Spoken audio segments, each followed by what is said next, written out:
Welcome to a gorgeous winter's afternoon here in the sunny South African Lowveld.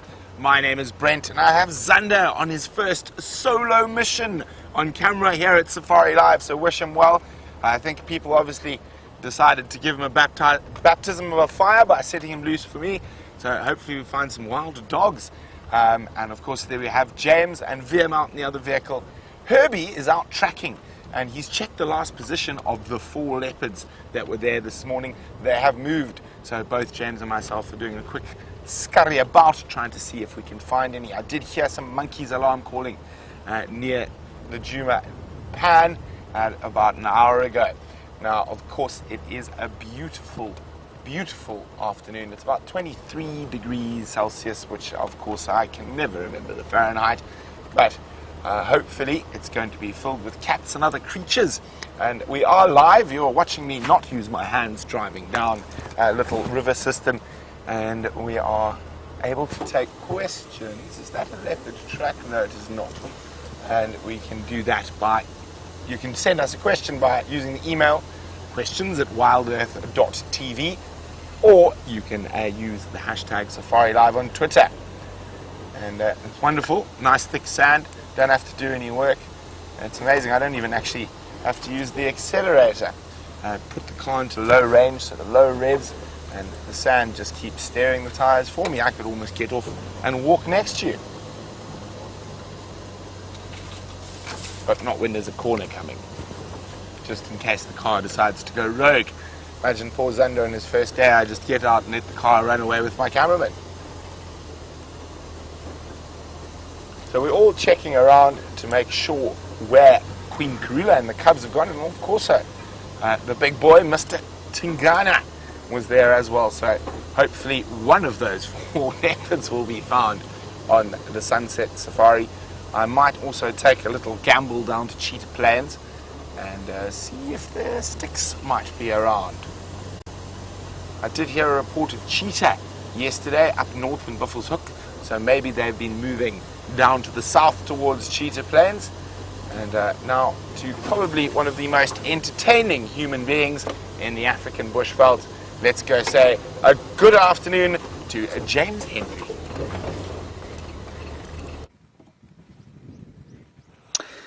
Good afternoon and a warm, wintry welcome to this afternoon's safari, aka game drive. My name is James Henry. That's a very kind compliment from one of the most irascible and profoundly interesting human beings in the bush, I feel. And over here we have some beefaloes. VM is on camera. My name is James, for those of you who are wondering. VM's thumb, of course, is much longer than the rest of his body. In fact, it is the most unusually long thumb I've ever seen. VM is in fact only 4'3", and his thumb about 2 feet tall. It's quite an impressive achievement that he has there. So some buffalo here. I wondered where they've been since I've been back from leave. I haven't seen them at any of the pans. The only buffalo I've seen, he was severely reduced by a number of lions that had eaten him. And, well, here they all are. They're sitting at the Galago pan. They're resting up in the sun. It's a glorious 23 degrees Celsius or 73 degrees Fahrenheit. So a very pleasant temperature out in the sun. That, of course, will change over the course of the next month. Next month, or in October, you will find that sitting in the sun will become something of a trial. Now, we're as live as Brent is, which means we'd love to talk to you during the course of the afternoon. Hashtag Safari Live or questions@wildearth.tv. Would be great to hear from you. And as Brent says, those leopards are, well, they're not where they were this morning, all 4 of them. Herbie's been checking around there for much of the afternoon. And these buffalo are going to be our first start. We also don't know where the Nkuhuma pride has gone, and so we'll probably see if we can find some tracks of them. And you'll excuse me not making too much eye contact with you right now because the sun is so very bright in my eyes, VM. Right, okay, I think that's probably enough, these buffalo. We'll leave them here to relax. The only other thing for me to tell you is it's called the Galago Pan because over there is the Galago camp. And you can come and stay there if you like. And it's a really pleasant bush experience, quite possibly the best value bed in the Sabi sand. Right here. Hello, Beefy. Did you miss me? Did you miss me?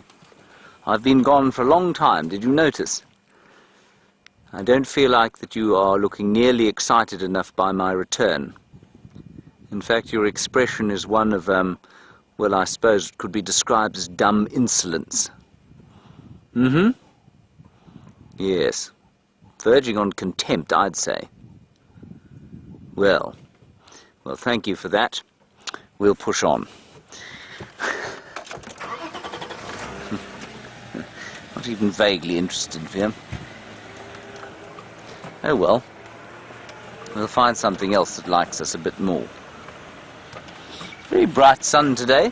Very bright sun it was yesterday afternoon as well. And I don't know, the last year or so I found the sun somewhat brighter than I have before. Perhaps it's because I'm getting old, VM. Do you think so? Definitely. So old.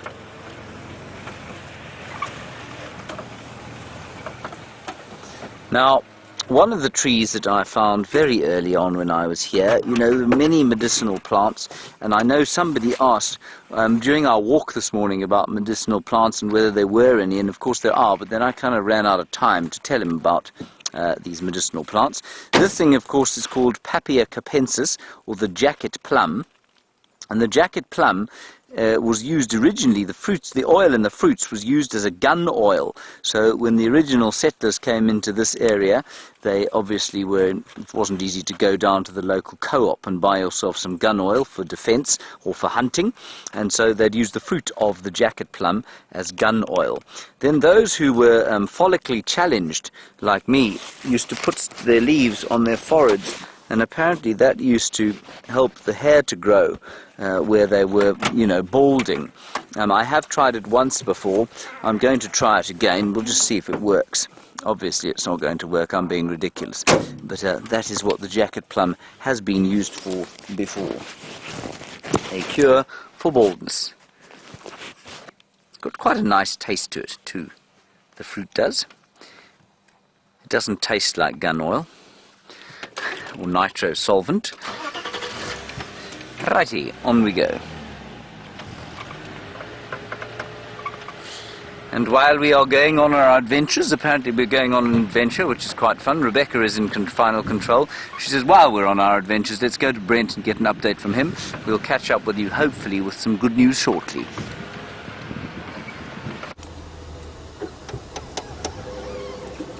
We've found an empty car out in the bush. Now that could only mean Herbie is around here somewhere on foot, trying to find those wonderful leopards for us. So I know this area is well covered, so I'm going to continue on and check somewhere else.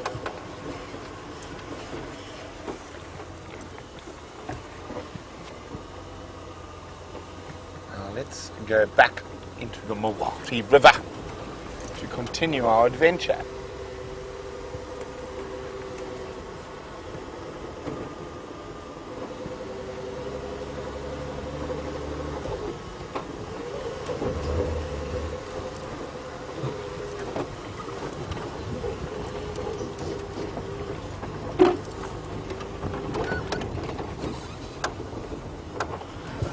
So lots of good lucks to Zander.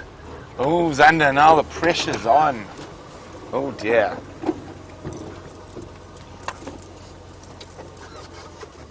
And I'm sure Zander will rise to the occasion.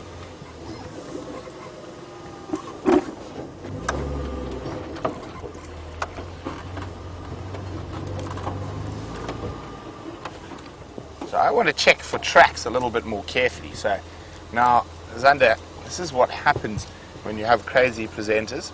Well, let's just go a little bit further, see, because if I want to check for tracks, I can't really see too well here. So sometimes it's better to sit on the bonnet to see if I can see tracks. So here we go. And the only tracks I'm seeing at the moment is Herbie's. So this is this little river system it's about to come up against here. This is the same river system where that kill was. So before the ground gets too hard, I better get back into the car. So we might have to sit on the bonnet a little later once we get past Herbie's tracks. It seems like Herbie's got it quite well covered here.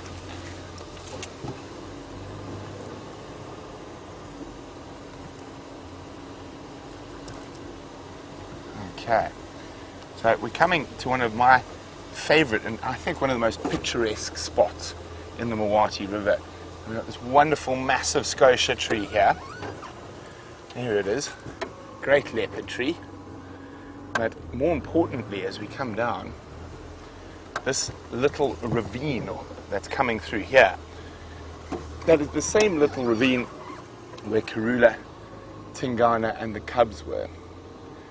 And of course I know a lot of our regular viewers will have heard me say this, but I just love the elephant steps. This has probably been used for hundreds of years, and the roots of the trees have formed little stepping stones that the elephants step down. Now, and it's always good to switch off, listen for a few seconds, see if your ears can pick up any alarm calls, any slight sound that there might be a predator or an elephant or a buffalo or any other creature around us. But it all is still in the drainage. We're having a look deeper up. No leopards there. Let's carry on.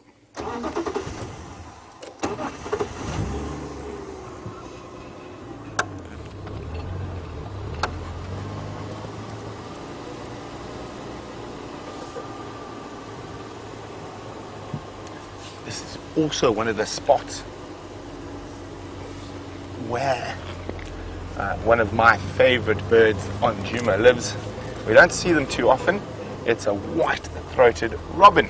But something we see very often and are very happy to see is Herbie. Hello, Herb. Come this side and talk to me here. Hi, Umvo. How's the trekking going? Nothing yet. Yeah, they left that nyama. Have you checked south yet? No, not Okay. yet. I don't think they crossed. They might be. I just want to farm on this branch line to where they. Okay. So maybe Herbie's got a plan. He's going to head up that little ravine we just looked at. He thinks they might be sleeping somewhere close. There's a pan that might have mati. So you know where the big Timbuti tree is? Right close to there. That very big Timbuti tree. So maybe they went for a drink there. Yeah. I'm going to go around. I'll go to Mamba, and then maybe I'll go to Cheetah Plains. Okay. Okay. I'll farm. Good luck. I know you're going to find them. We always know Herbie's going to find them. Cheers, Herb. So there goes Herbie. We're off again. There we go.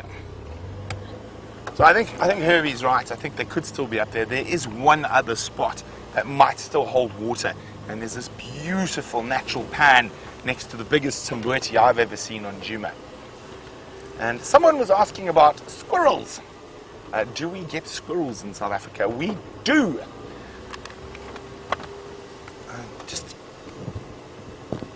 So they ask. Tiffany was asking about squirrels. I'll try find you a squirrel, Tiffany. Hopefully there's some about. Now what we have here is the tree squirrel or bush squirrel. We have another species of squirrel in South Africa, but it only occurs along the coast, very close to the Mozambique border, and that is the red squirrel. And if any of you have been to South Africa and you've seen squirrels in Cape Town, those are not indigenous. Those are grey squirrels that Cecil John Rhodes brought out at some point, and they actually have become quite a pest in Cape Town. And what they do is they take over birds' nests and things like that, so they're not good. It's very bad to move creatures from their natural habitat and put them somewhere else, because often they're going to affect the local creatures there. That's why one must always be very careful.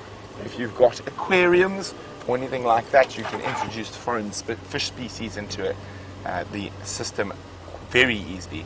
Now, Florida's got a massive problem with that, and hello, not a leopard track. So Florida's got massive problem with that. The freshwater waterways of Florida are infested with multiple different exotic species, including the same species of catfish that we get here in the middle of the African bush. The sharp-toothed catfish, Clarinus charybdis. Now they're incredibly hardy. They can breathe both air from the air and also extract via their gills, and can walk when over distance. When it gets very dry, they'll actually move over land to a new body of water. That, of course, is if there is a body of water to move to. And they also can encase themselves in mud and survive through a drought. No sign of any tracks, but there's some little birds. Well, actually quite big birds for birds out in the bush. There they are over there. Some Natal Franklins. Oh, scuckle. Oh, he ran behind the bush. There we go. Forward a little. Well, actually, I think backwards going to be the key.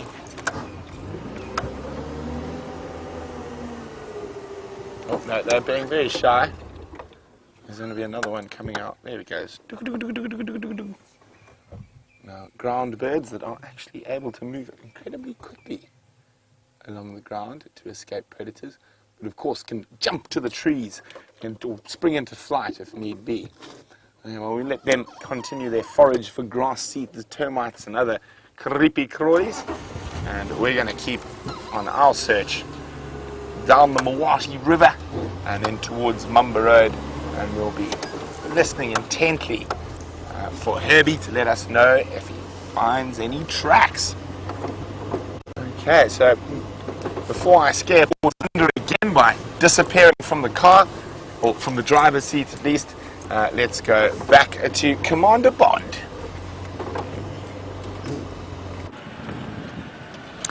If Zander thinks that is the first and last time he's going to be afraid by, or made afraid by Brent Leo Smith, he's got another thing coming. I can't wait for Zander to have his first wild dog hunt experience with Brent Leo Smith. He will come back with his beard turned the colour of Gandalf's. Do you not think so, Viam? I think if you ask David, your wild dog experience was not scarier. My wild dog experience? No, David would never say that. He certainly wouldn't in my presence. Now, what we've done is we've come onto Hyena Road. Now, we thought the Nkahuma Pride possibly came between here and Beefleshoek Dam. So I'm going to go from here to Beefleshoek Dam to see if they haven't popped out to have a little bit of a drink. I don't think those little cubs would have been taken too far from where they were eating yesterday. They moved away from the kill. The vultures definitely came down and had a pick at the carcass from the buffalo. And what I was saying yesterday was that I thought that the vultures were, severely depleted in number. And I stand by that, but I saw a wonderful video from Londolozi that was posted yesterday, just a very short one, of a whole lot of hyenas, and they were fighting with a massive number of vultures over a hippo carcass that had just, a hippo that had just died. So there seemed to be some around, which is good. Go ahead, Brent. Brent is hailing me. I'll check down Mumba Road. If I get nothing, I'm going to head towards CP, so you're more than welcome to come look for the Karula and the cubs. Copy, thank you. So there was just Brent there saying, obviously, that he's going to go to Cheetah Plains once he's had one final look around where those leopards were today. Other than that, we haven't found much. We did see some nyala, but they disappeared off into the bush, and one duiker, and I became excited, and I pointed at it, and it didn't like being pointed at, so it ran off. Otherwise, very quiet. And just to remind you to please keep your eyes on the sky, because, of course, the Wahlberg's eagle must shortly return, and I would like to spot it first before Brent Leo Smith. Though it will probably be not possible because he, of course, lives in Hoedspruit, and if he goes anywhere near there, I think they actually come back there. Often they're found in that just above the town before they get back here. No, it isn't. It's a batalier. Can you see it, VMP? There we go, everybody. 3 pixels. Male batalier, young one, just gliding peacefully across the sky, over the top of the aerial, possibly getting a bit of a buzz from the signal being sent out. Think so, Viam? Maybe we should attach a repeater to the bataliers. What do you think? Or just cameras. Or just cameras, yes. Cameras to the bataliers. That would certainly be cheaper than trying to do this drone malarkey. A repeater on giraffes. And a repeater on all the giraffes. Very good idea. Yes. Righty. Let's be serious, Vim. We need to find some cats.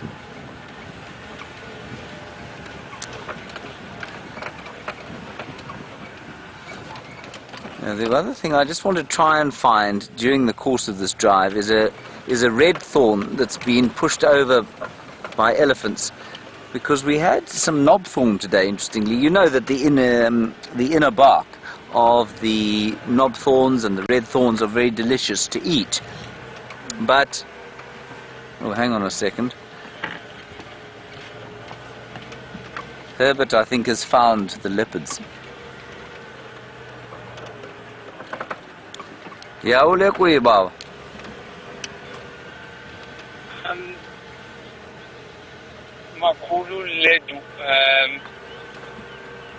He's just giving me some directions. Tamboti kuyi.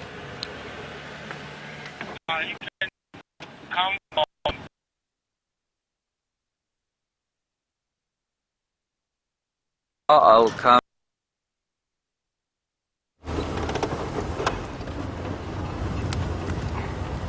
Okay, we're gonna keep moving on. I think. Oh, okay. So change of plans. Let me just speak to James on the radio. Okay, I just need to speak to James. It seems like Herbie's found them. James, what I'll do is I'll go in there. If they're going to move, I'll stay with them until you get close, and then I'm going to go to check the planes and check for the sticks.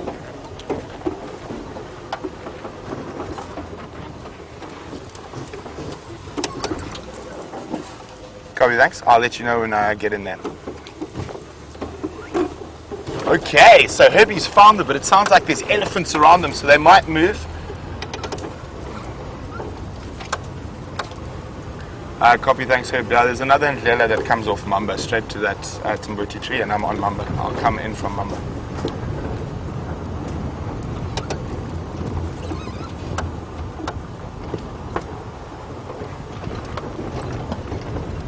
Copy, thanks. Okay, so I'm not sure. I'm not sure whether it's Tingana and all of them, or that Rev was just for Herbie. He wanted to hear exactly where we are, and I know a little sneaky road that we don't have to drive too far. So this is just to prepare Zander for a wild dog chase. It's not quite as pedantic. Leopards don't move at the same speed. And while we make our way towards those leopards, I've got some very interesting news for everyone out there. So this pack of 3 wild dogs.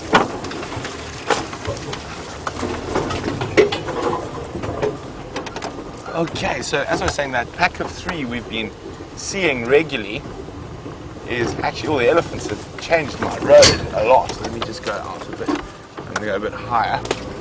Alright, so that pack of 3 wild dogs that we've been seeing over the last while, for me, they just weren't quite screaming Investec pack or Wasabi Sands pack. So I sent off pictures of them to my friend who runs the Endangered Wildlife Trust Wild Dog Project in the Lowveld, and he identified them as dispersal members of the lower Sabi pack. Now, they luckily enough left before the terrible outbreak that affected that pack of canine distemper that wiped out the entire pack. So very fortunate. So very interesting. So there is a chance that they might den quite late this year because they are a dispersal pack, and that's not uncommon. My dad at home has just found a dispersal wild dog den. So I'm not quite. I am a little jealous that every afternoon he shuts down his computer and trundles along to go sit with the dogs.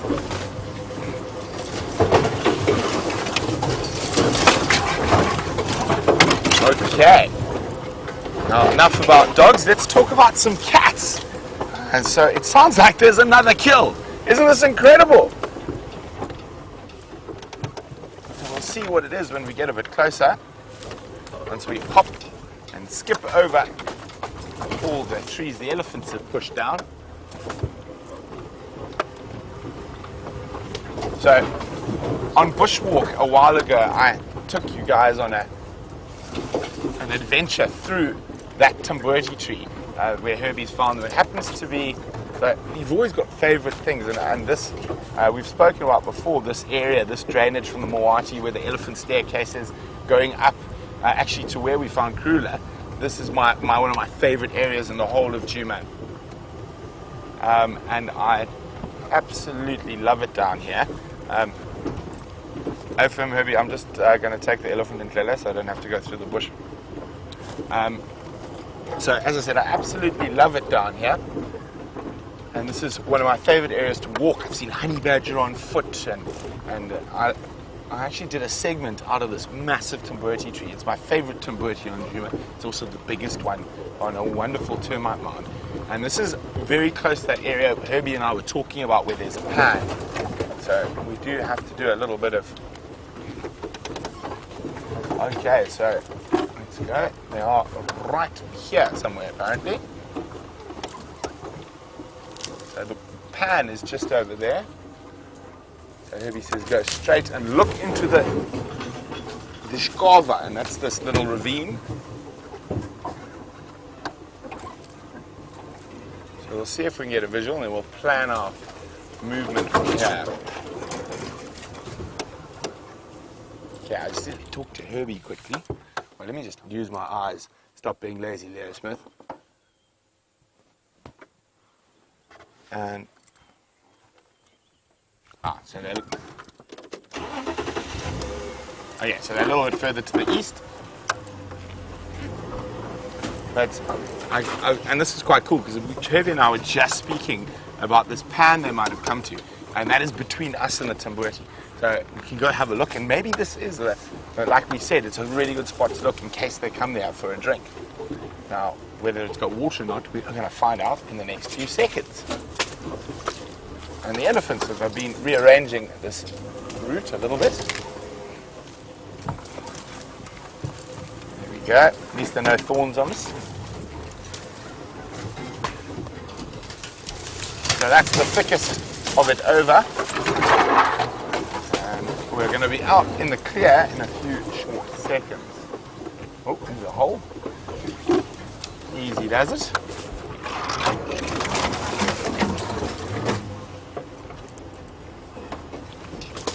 Now there, I'll show you shortly, is that incredible tree. Oh dear. The elephants have rearranged my path through here. So what I'm going to do is I've got to go a bit wider, so it's going to take a little bit longer. So while I do that, let's go see how Commander Bond is faring on his rush to get here.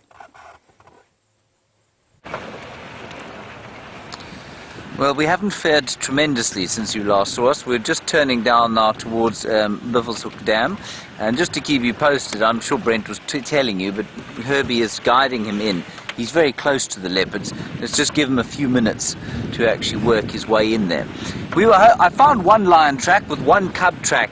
Didn't look fresh to me, I think, but from before they came in and ate the buffalo down here. So we'll just do a little loop around this block and see if we can't find any more evidence of them. But that was around Hyena Road, and Hyena Road on Wendy's a bit of a disaster. We lost signal with you last time. But let's see what's at the waterhole here.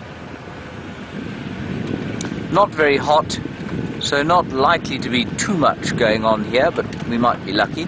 There's a hippopotamus. We'll just pop up onto the wall here and sit sunning ourselves like the terrapins sitting on the hippopotamus's back.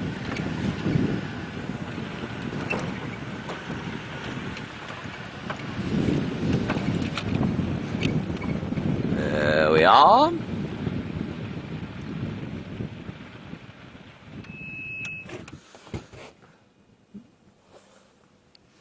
Now, let's just think carefully as to where those lions could be. Now you can see that the 20 millimeters of rain that we had has definitely had an effect. It's dropped water into an area where there was no water before, so that's good. It's kept Buffelshoek Dam from drying out. I suspect quite strongly that it would have dried out while we were on leave, actually, over the course of the last 3 weeks or so, if we hadn't had that rain. And just a really nice example. Oh, is that a second hippo or a bit of mud there, Vim? Just a really nice example of a serrated hinged terrapin there, lurking on the top of the hippopotamus. A huge serrated hinged terrapin. That's a big pile of mud and elephant dung to the left of the hippo there. I thought it might be a young hippo. Thank you, Viam.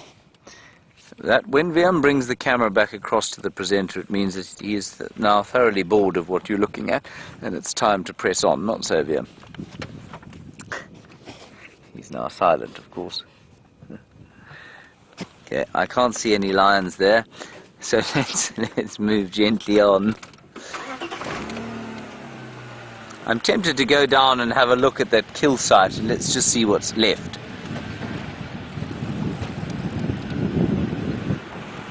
Maybe there'll be some lions in the shade of the drainage line, but I don't think the lions will want too much shade today.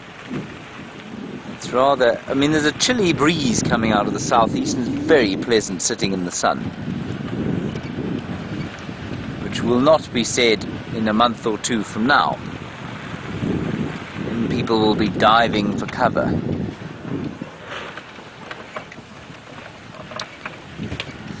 Right.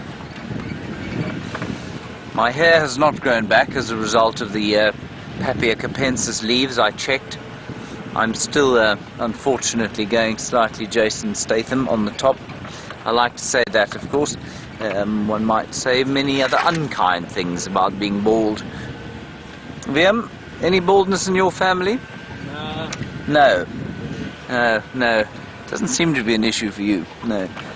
Viam has a very impressive, very impressive locks, which we wouldn't be discussing if I could actually find you an animal to look at. Okay, the kill was just down here. I think we're going to go and have one last look at what remains of the carcass. The vultures seem to have cleared off. I don't see any in the trees around here now, so I'm sure that means it's pretty much done. But it's possible that those lionesses and their cubs may have just popped back, because it's quite a good spot for them to be. Otherwise we'll continue on our way.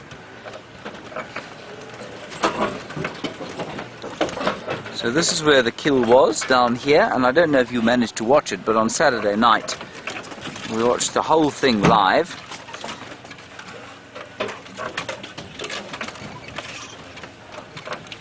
There we go.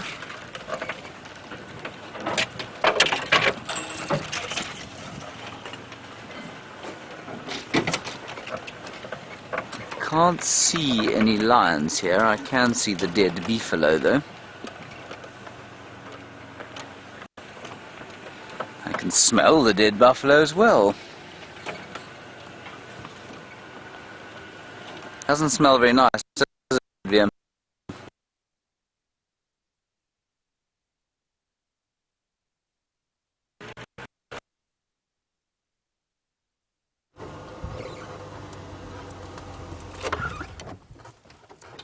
Okay, so we're busy still trying to find out where exactly this kill is. So sorry, I'm just on the radio again. FM tax, I think it might even be too difficult for my Bimpan Morvis. So there's the saffron tree, and she's supposed to be in front of the saffron tree somewhere. So there's the saffron tree, and there's unfortunately a fallen down knob thorn right in front of it. FM, I'm going to go down to the southern side. Maybe we'll get a view from there. Stand by one. I've just seen it.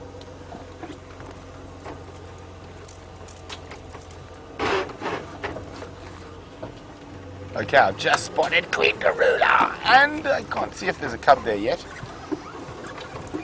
But I think the best view might be from the other side.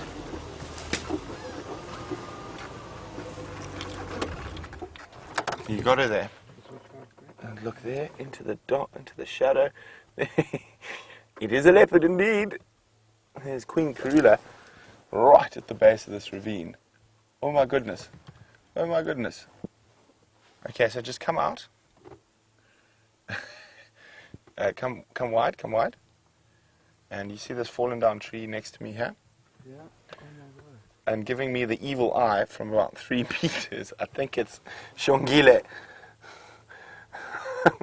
I didn't even see her. She's just lying there watching us.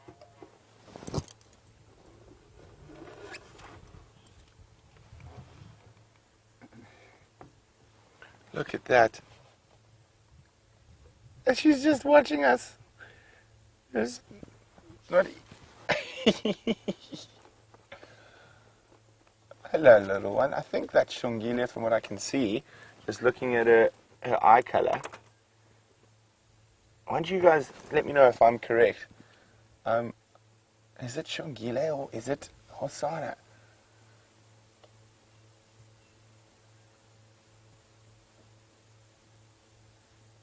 Isn't that stunning? I was so busy looking far away, I didn't realize there was a leopard cub next to me. Hello, little one. Now,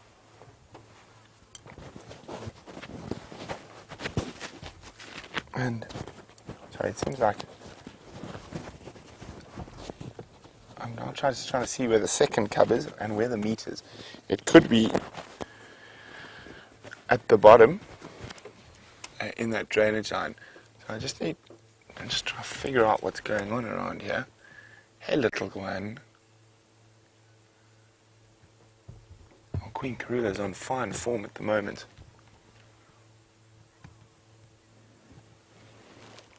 Yeah, so I can see Karula at the bottom. I'm just going to ask Herbie if the meat was in a tree or on the ground. Herbie. Herbie, was the nyama up in a tree or was it on the ground?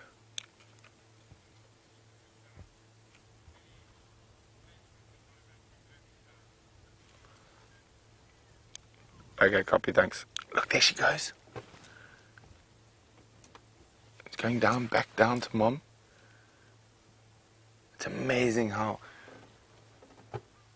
Look at that, isn't that just beautiful? Now, I presume, so from what Herbie says, the meat is literally directly below us, so where she's sort of heading, so we can't see it from the side. So we might have to try and get in from the other side. And there goes the tail. So it's going to take me a little while to get to a spot where I can cross. As you can see, it's very, very high to where Karula is. I'm just going to try and position us a little bit closer to the lip of the ravine. And let's just try from a bit further forward, maybe.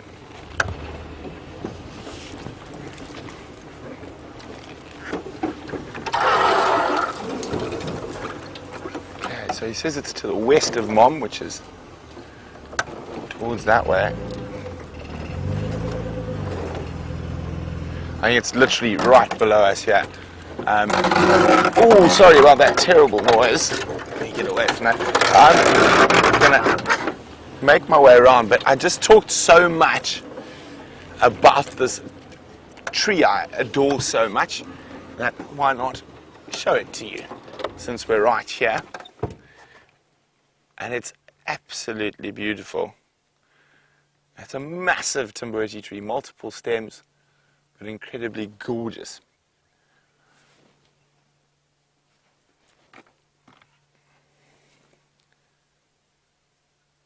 And I've always wanted to see a leopard in it, so maybe if they've got a kill here, I'm in luck that I might be able to see a leopard in this incredible Timberwolf tree.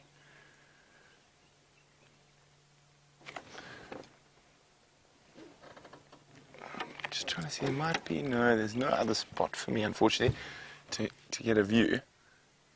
So let's take you on a little adventure with us as we try to find a path through the river. I think I see one. Let's just see if it's a viable path.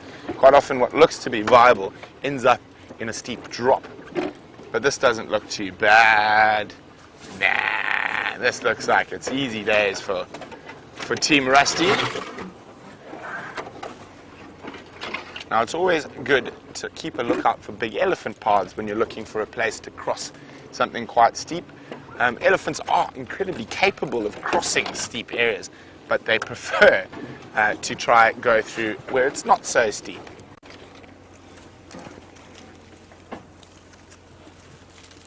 Here we go.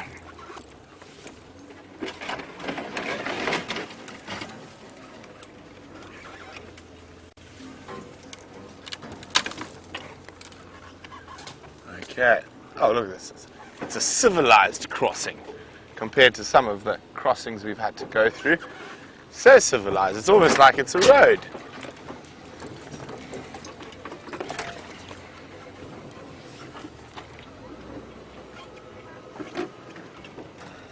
Easy peasy lemon squeezy. Now, to try to figure out how to get back to where Karula is, now that might not be so easy peasy lemon squeezy.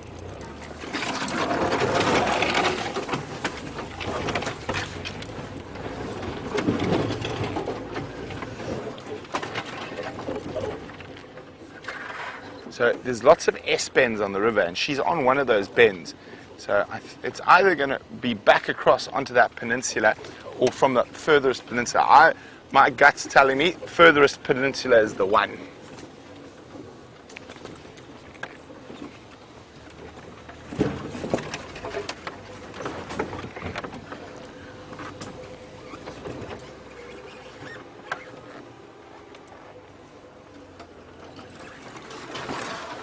Now, while we drive around the edge of rivers like this, you've got to be very careful for young timbuti trees, all the slow-growing trees, so we don't drive over any of the hardwoods. So let's just have a quick look. So this is the type of thing we're always on the lookout for, a baby timbuti tree, very slow-growing, very beautiful. So it's one of the things we always keep a sharp lookout for, so we don't change that, because those trees often will hold the bank system of these rivers together. Okay, so while I continue to navigate through this a little bit of a tricky area, we can go and have a look how Commander Bond's doing.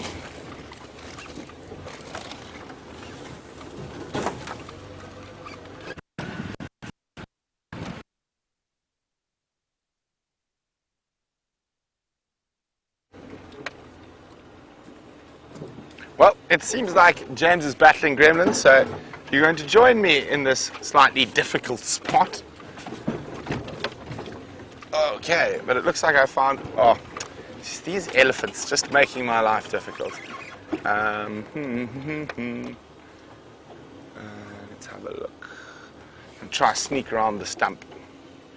And under the saffron tree. That has also been eaten by elephants. Oh, hello. So, watch out there, Xander. Proper baptism of fire for you here. Okay, you should be able to just pull it off to the side. There we go, the saffron out of the way. And I think we should be in a grand spot. Tax, just give me 2 minutes and I'll update you. Okay. Oh, Queen Karula, you have chosen a doozy of a spot.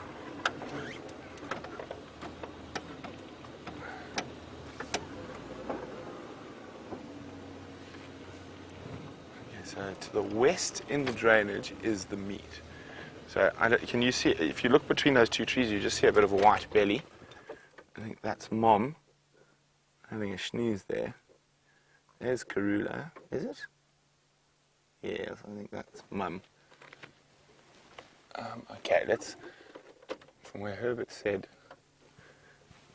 I'm trying to see, it might be a better view on the other side.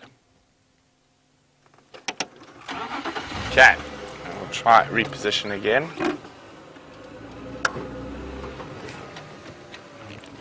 So we might have to park a little bit further away to get a view. Ah, there we go. So Monique, Yes, indeed, Karula has made another kill, and I've just finally spotted it. Okay, you see where I'm looking? If we go into that dark patch there, there's a cub feeding.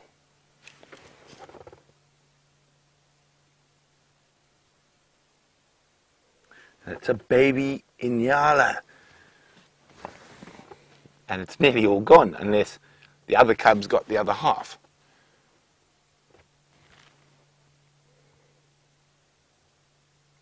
Okay, isn't that incredible? Karula's on a roll.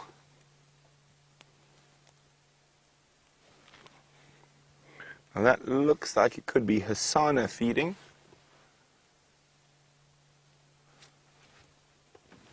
I just need to update Taxon because I know he's very interested in seeing these little ones. Tax.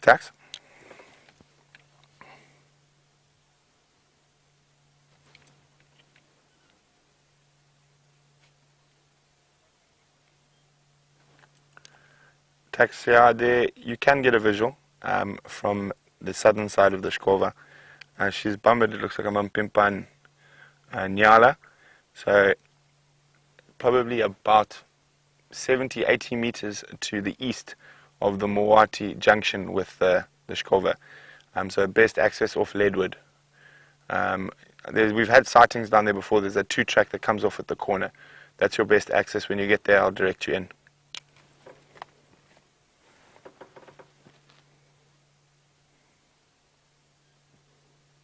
Look at that. Is that Hosana? I think that's Hosana.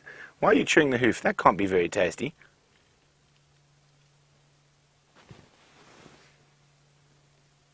Now, I'm pretty certain that first cub we saw was Xongile.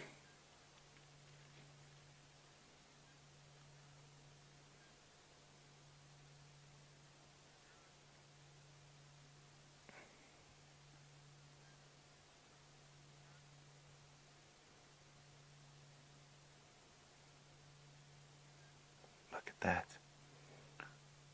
A very small nyala.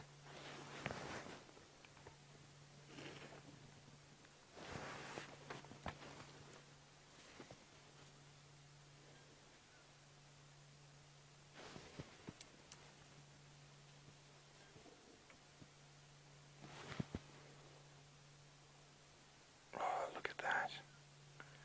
Hello, little man.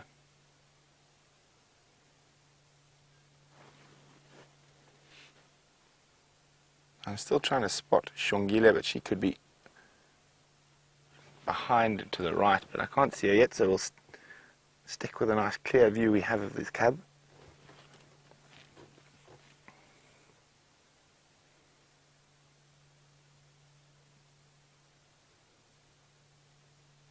Oh, it's a very young nyala, a couple of days old at the most. Now, not even 100 meters from here is another big group of nyala that were slowly moving this way.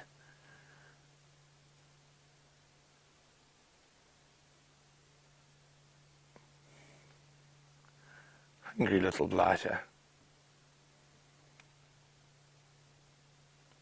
Now, luckily enough, it seems like they managed to shake Tingana. Otherwise, he would have wolfed down that tiny nyala in a matter of seconds.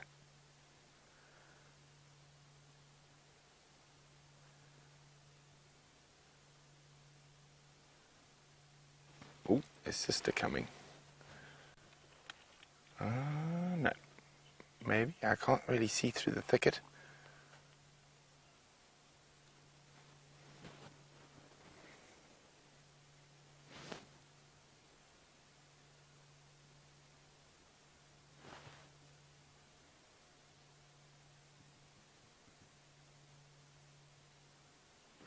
Sorry guys, just got to be on the game drive again. Standing by.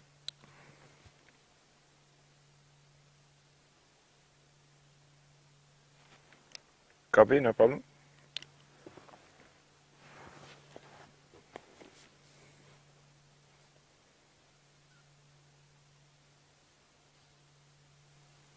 Yum, yum, yum.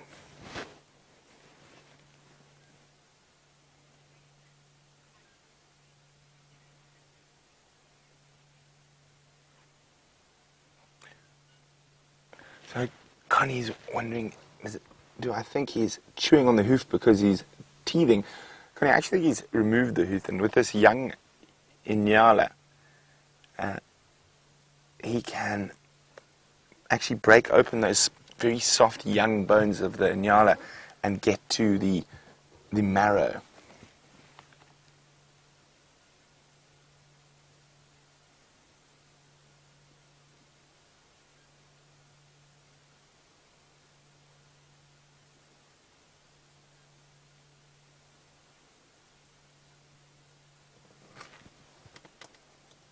Okay, look at that.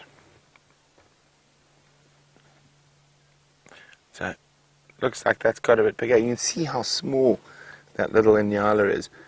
And half of it's already gone.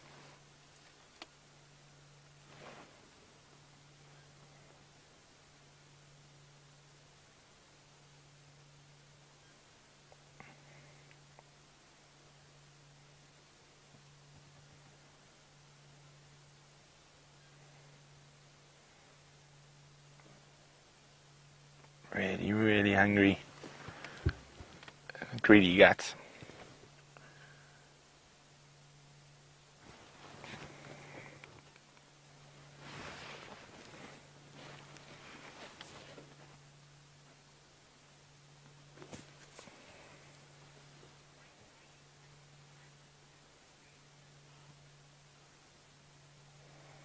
Now, Thomas is wondering, am I surprised that the cubs have made it this far?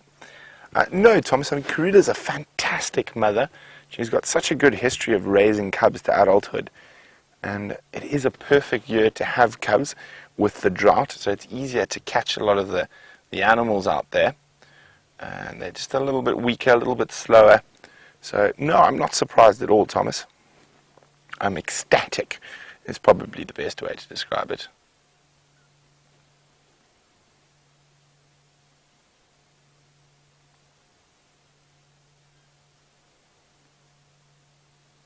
See, now he turns his head, he uses those forward incisors as sort of like a big pair of side cutters to open up the skin and get through to the softer meat.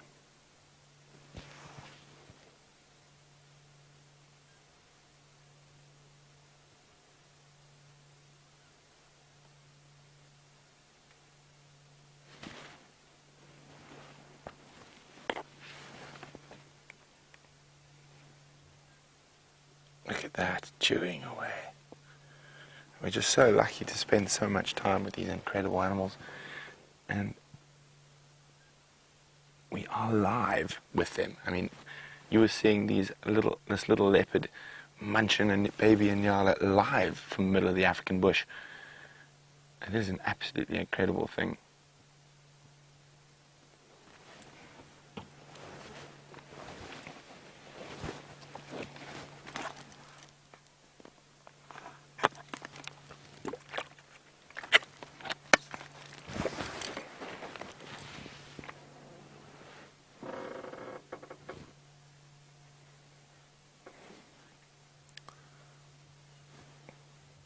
Hi, Nigel.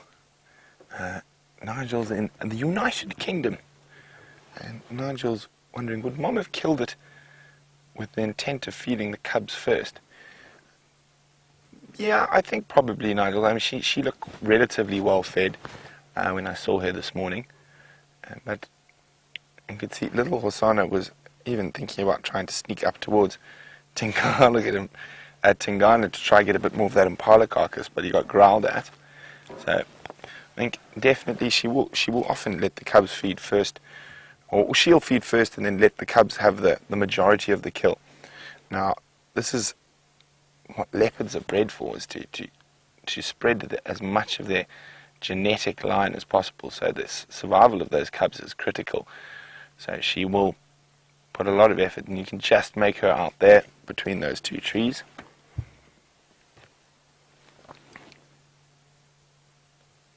Okay, there she is. Xongile is somewhere behind. Let's go back to little Hosana. He's being quite fun. It looks like he's moving that carcass around quite a bit. There we go. Pop. See how good their camouflage is. He disappears in a second.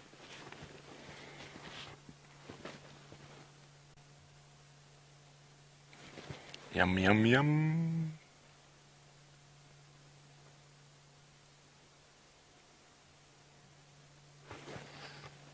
Now hopefully his sister comes into sighting.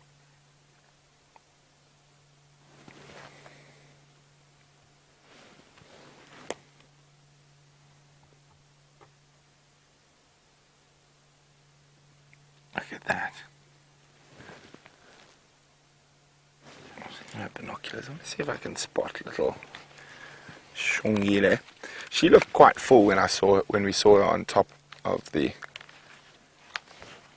bank there.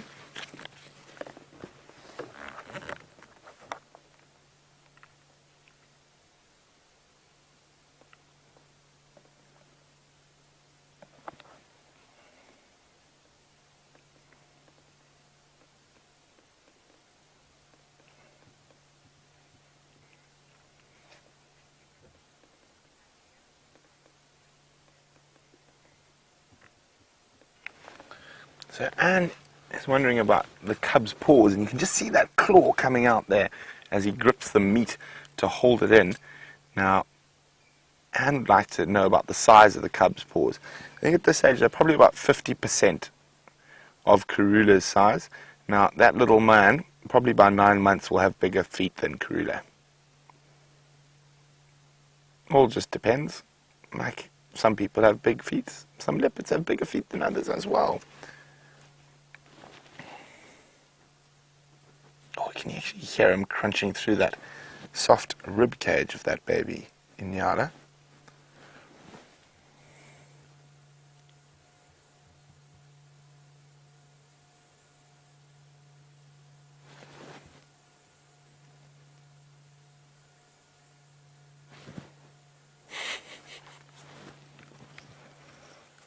I don't think this kill's going to last too long.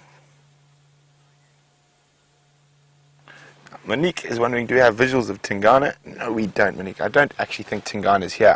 I think they've given him the slip.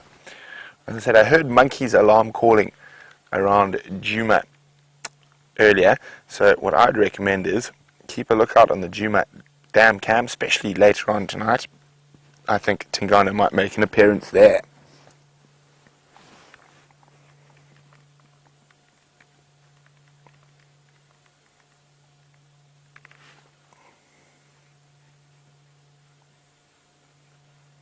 And I hear you guys are getting some fantastic screenshots, and that's the joy of this super zoom on this camera.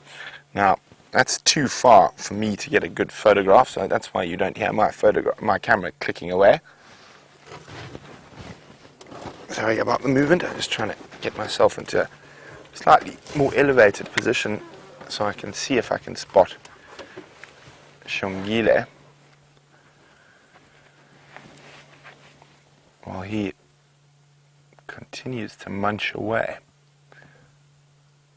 Now remember, guys, we are live and you're more than welcome to ask questions. As you can hear, Monique and Nigel have been asking questions. If you're not sure how to do that, use the hashtag SafariLive on Twitter or send us an email on questions@wildearth.tv.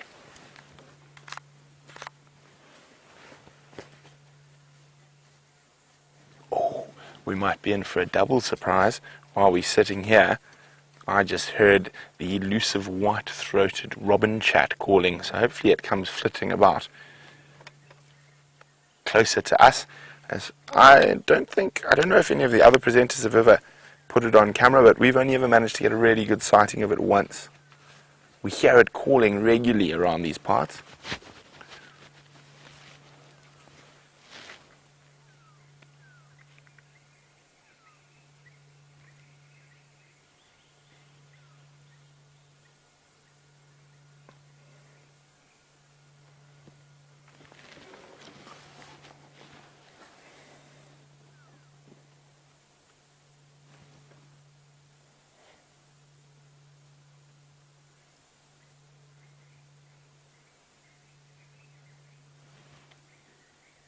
I don't know if you can hear that. Can you hear that in the distance? That beautiful bird call.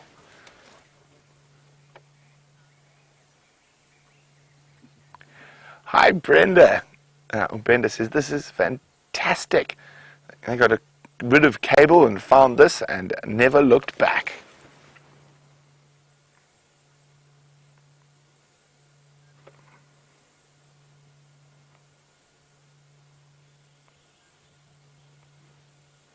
So what I do love about these Timberti thickets, it's not only the leopards that you find here, it's the bird species that you get here. And actually, while we were getting our vehicle ready today, I had the most incredible bird party right around the vehicles.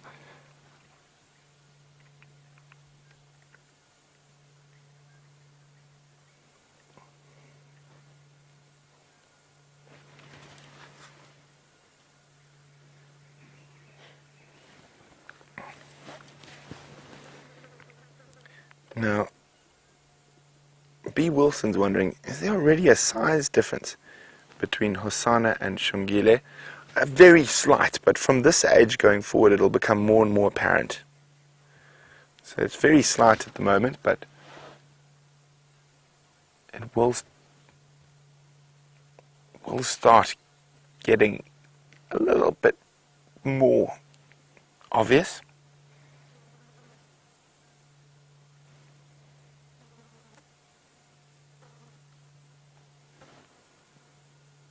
Oh, I hear an elephant close by.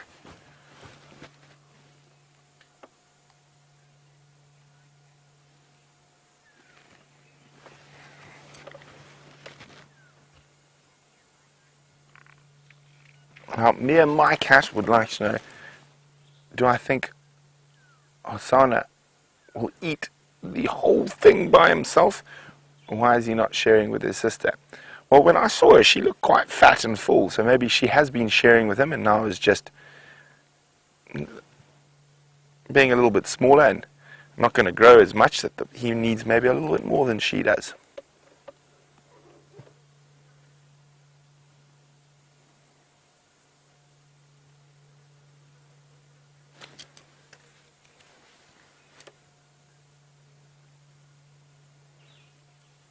Oh, listen to those birds. This is just the perfect way to spend an evening. We got leopards on a nyala kill. Got one of my favorite birds, Juma, the white-throated robin, chats serenading me. I'm sitting amongst a Timberti thicket, one of my favorite types of trees. So Zander, how's your first solo experience so far? It's been very good. Very good, yes, very excellent. Did hook him on a few thorn trees getting in here, and maybe drop some Timberti latex on him. No, I'm only playing. Of course, I didn't do that.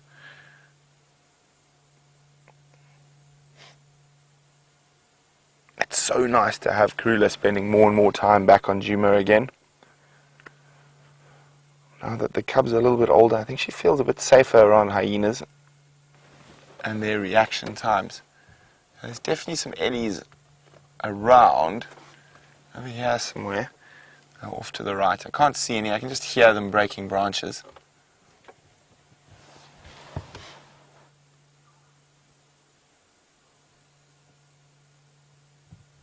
Yes, I don't think there's going to be much left of this kill by the end of the safari, especially if the queen decides she needs to dine and maybe Xongile gets hungry again.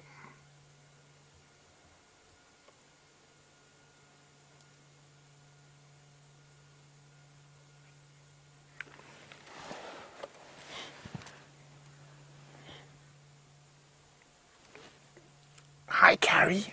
Carrie, you'd like to know, do I think these leopards will still be here tomorrow morning? I don't. Carrie, there's not enough meat to keep them here. I'm just fascinated and hopeful that she doesn't move, or that she moves further west or north and doesn't go south.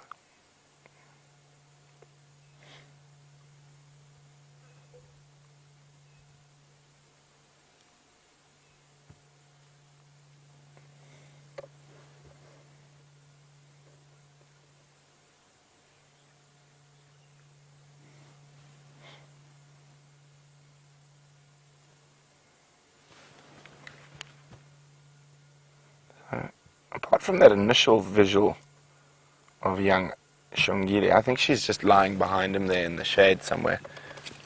She hasn't come up to greet Mom, as I've been watching.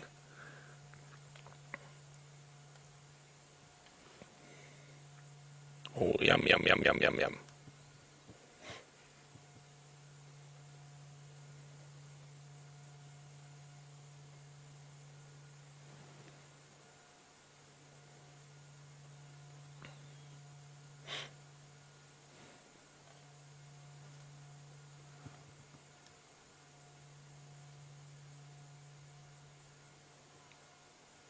You know, a very handsome young leopard, Hosana.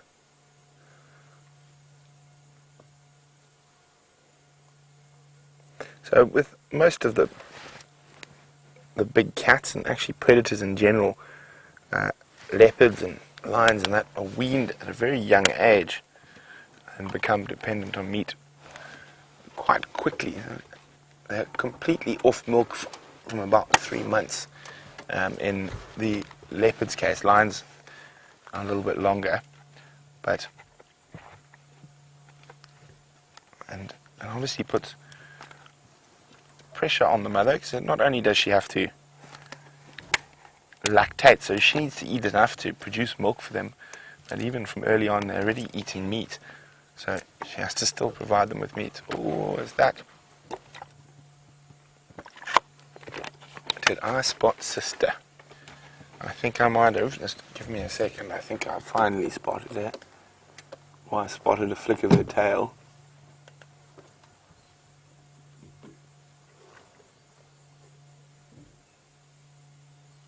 Okay. Can't see anything now. But just to the right of where he is, behind an incredibly big thicket. Just watch there, a little bit to the left. There we go. So you can't see her, it's actually just a wall of trees where she is. So we'll stick with him.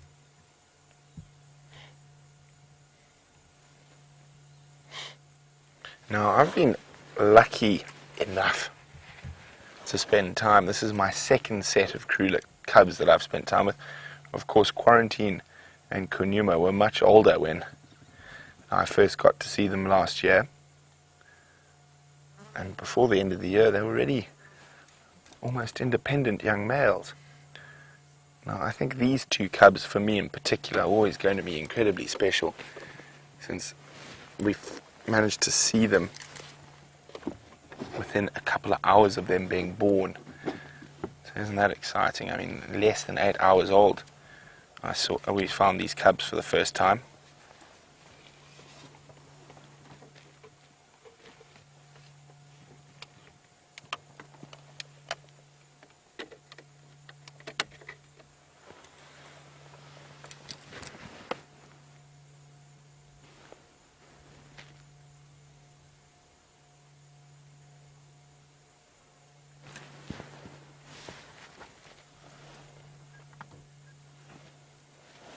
Munch, munch, munch. Oh, look at that.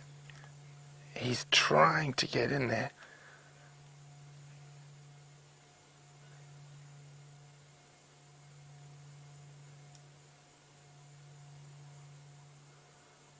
Oh, look at that. It's incredible. He's just really, really feeding. He's trying to get into that nice bit of muscle there on the legs. Well, I shouldn't say trying, he's succeeding.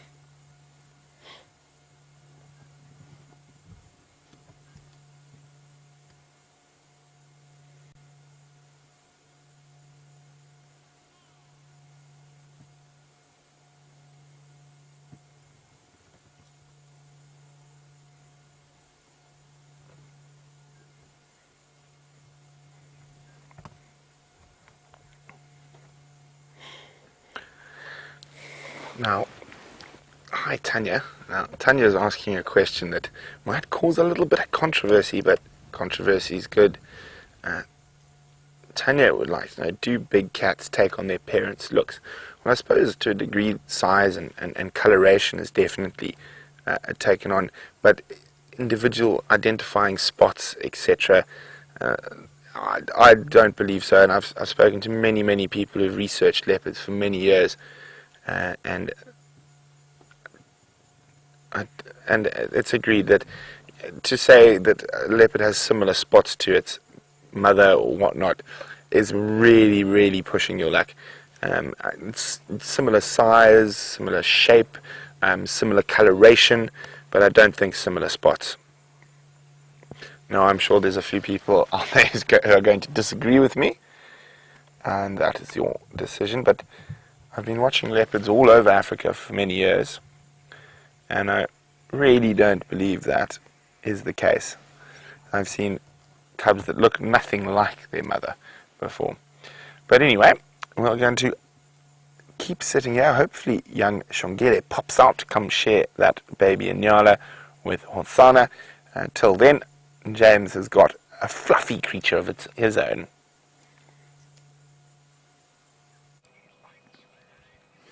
James had a fluffy creature and it was poised beautifully in frame, and then I'm not sure what happened. It got a big fright and they ran off. There were two beautiful little waterbuck here, and then they knocked off into the bush there. Something gave them a fright. I'm not sure what it was. Anyway, there they are, a whole herd of waterbuck. Not particularly in great sort of obvious view at the moment.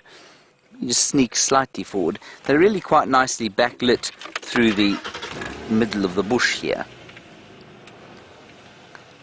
Might be a bit better. They are very skitsy, you know. I'm always amazed at how the antelope out here, I guess because they get eaten by all the predators out here.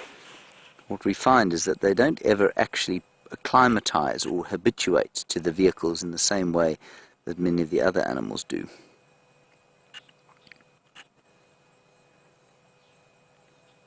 Which I always think is quite interesting. So these waterbuck have seen vehicles drive to and fro many times. Now, that is the most beautiful light through a beautiful glade of trees, and unfortunately the waterbuck have decided that instead of framing their faces in the magnificent golden afternoon light, they'd rather frame their bottoms with their rather impressive white rings they're on. I'm not going to take a picture of them. I feel they're insulting us by facing us in that manner, don't you, Wiem? No, they're okay. They're okay, are they? Don't you think that would have been quite a pretty picture? It was. I didn't even take a photograph. No. Oh well. Viem's had enough of them now, you see, so we're going to leave. We had a brief sighting of a herd of elephants. Herd of elephants was a strong word. There are only 3 or 4 of them. They've all headed off basically towards where Brent is, so they might bump into him and Hosana and Xongile and Karula shortly, but we've come down to this area because we're wondering where Tingana is. I don't think he's at that kill site. He may well be quite close to where, or lying up in the thick bush where that other kill was this morning, and so we'll drive about there and see if we can't pick him up. Be nice to see him and spend a bit of time with him, man to man as it were, without the attentions of all the kids, you know. There was a Birchall starling. Everything seems to be distressingly afraid of me today. Anyway, I had an amazing sighting the other day of a whole lot of Birchall starlings. They'd all managed to gather themselves into a huge flock, and they do this towards the end of the winter. I think because the food is so concentrated now for them that it's much easier for them to find in a big flock.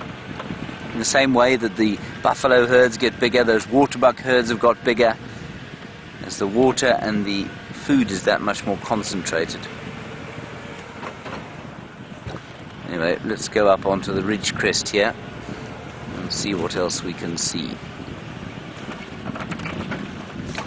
Seem to have maintained signal for more than 10 seconds this time round, which is excellent.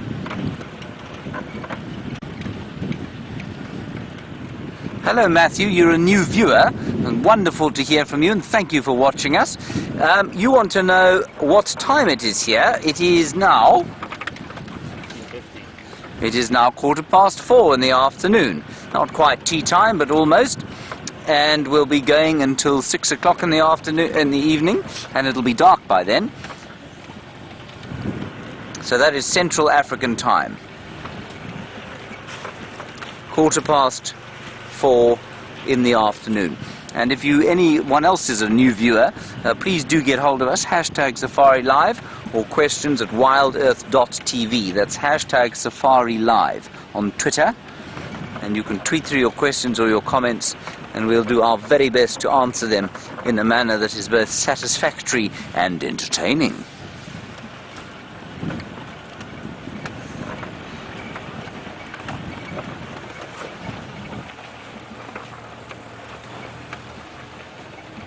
Hello, Johan Snyder, you're obviously not a bush newbie. There's a hornbill up in the tree there.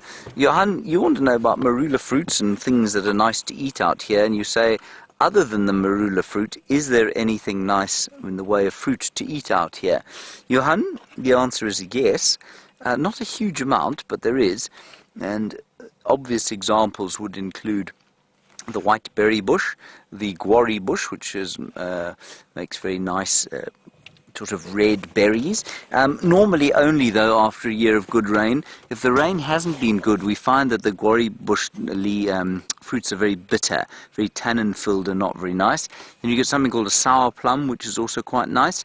But I got to tell you, to live out in an area like this, if you didn't eat meat, so if you weren't able to hunt something like one impala once every few weeks, I think you'd really struggle to survive out here. There's not a lot in the way of tubers, there's not a lot in the way of greenery for animals, or at least not animals, but for people to eat. So it's not really like the rainforests. You really would have to hunt the odd bird and catch the odd impala in order to survive out here. Thank you, Johan. That's one of 4 hornbill species we get here. The red-billed hornbill. Righty, on we move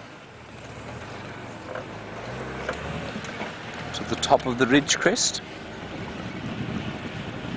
And for those who are new viewers, like Matthew, you will notice while it's 16:15 in the afternoon, 4:15, you'll also notice possibly that it's winter time. And although it's not cold, it's very dry. All the leaves have fallen off the trees, and the grass is sort of, either absent or pretty golden. But we had a very strange sort of storm the other day, about 20 millimeters, 12 to 20 millimeters, which is about 1 to 2 inches of rain, and that gave some sort of welcome respite to the grazers, because there is now just the odd little tinge of green coming up from the grasses. But we're going into the dry season proper, between sort of August, September, October, and we would expect the first really good rains to come in November, possibly the odd storm before then, which would provide some respite and relief. Now, for those of you who don't know, that is a marula tree there, growing on the top of that termite mound, or sort of growing through that termite mound. And on those marula trees, we find the great marula fruits, delicious things, very rich in vitamin C. I'm not sure if that one is a male or a female. That's only the females that make the fruits. And I'm going to say I think that's a male, and I think it's a male because the edges of the branches are they're not as finger-like as they are on the females. I was told that once. I've never read it, so I'm not entirely sure. Let me just go and try and retrieve one. If Rebecca wants to link over, you'll tell me, will you? Come with me, everybody. We'll go quickly.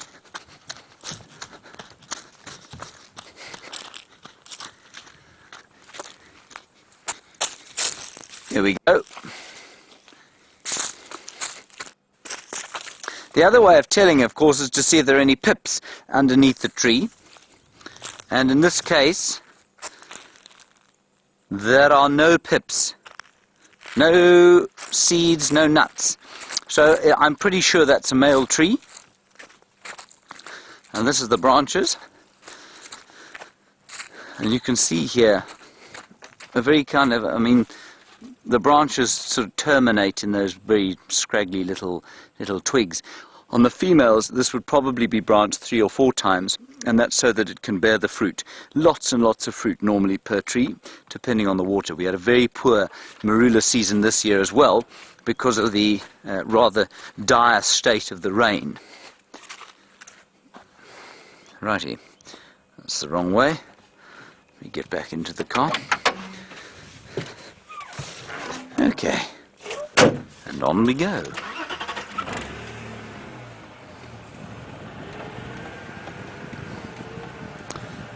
I'm going to try and point something out to you now that I... Wiem, can you see, I mean, with your naked eye you'll be able to see a sort of rocky knoll, but way in the distance, in the far... It's right behind there. Is it? Let me just move a little bit forward. There.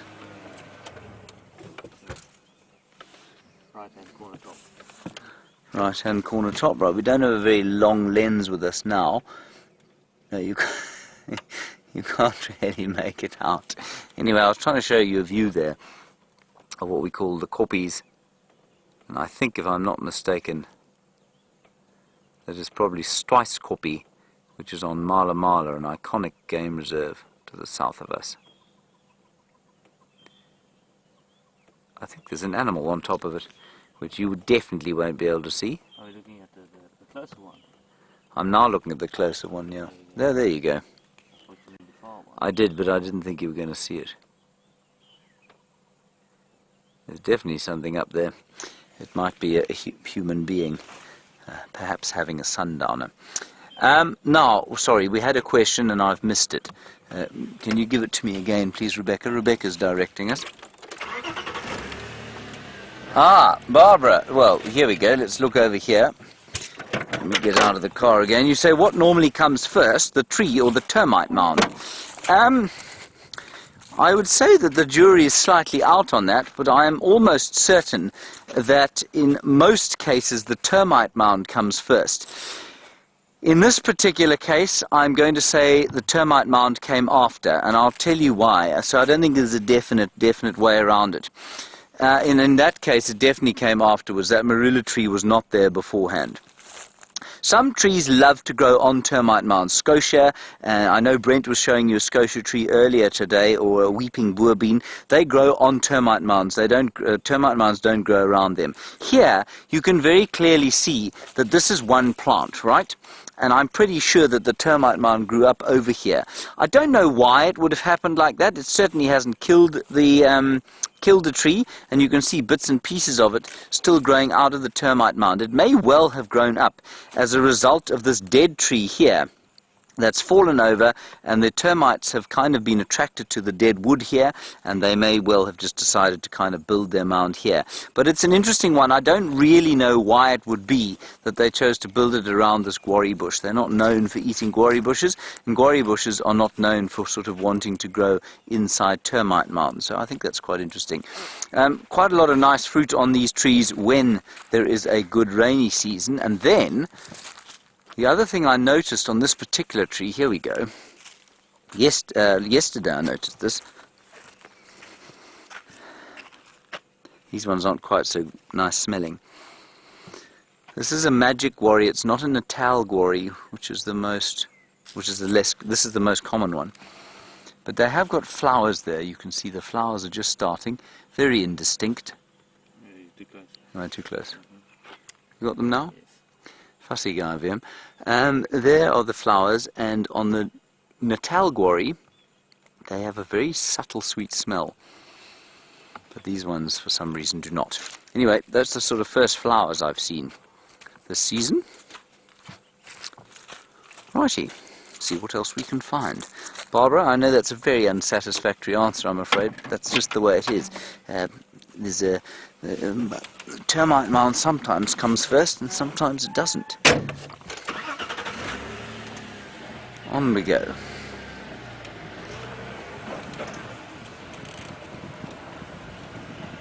All right, let's go back across to Brent. He has remained with his little leopard friends, and I hope my little leopard friends too. So enjoy them, and we'll see if we can find Tingana.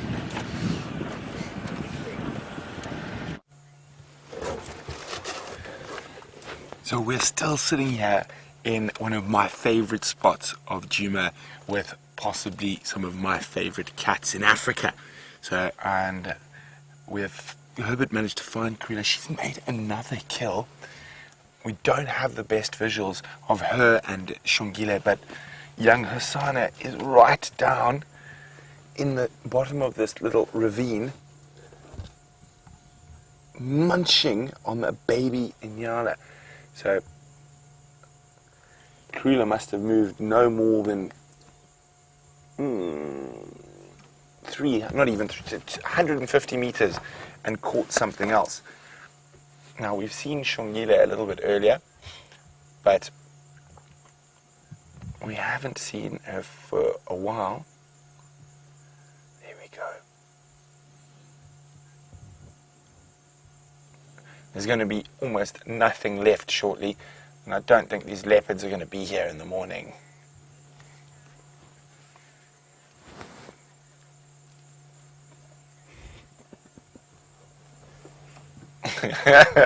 Well, sorry about the jumping. It's difficult on Super Zoom. When we laugh, it does get a little bit of a tickle. Ooh, and sister coming. He's had a hiss at sister a couple of times, so she's behind him there somewhere. So Tula Ann, who's 4 years old, says, do all the male leopards become little piggies? Unfortunately, Tula Ann, they do. Male leopards and male lions are very much little piggies, and they'll eat much more than the ladies.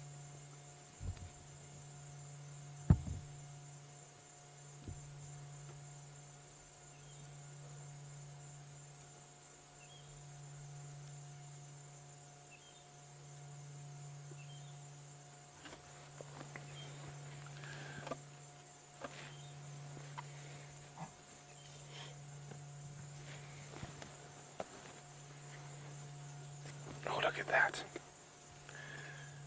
Now, as I said, they're weaned at as early as 3 months, leopard cubs. And Robin's wondering, when do leopards lose their milk teeth? Now, Robin, if I gave you an exact answer, I would probably be lying. So I'm not sure, to be exact, and I'm not going to lie to any of you guys. I might have some information on that, but it might take me a while. So maybe someone out there will know when leopards lose their milk teeth. I'm presuming it's quite young.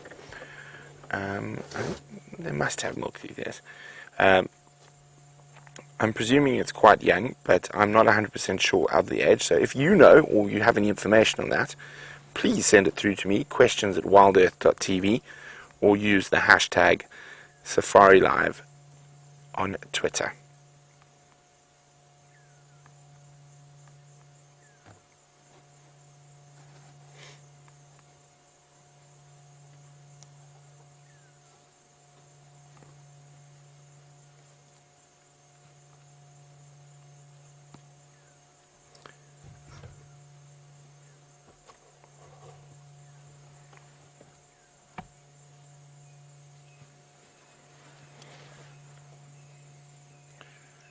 So Sean is wondering, what is the softest part of an impala or an nyala, which is this case, for the leopards to eat?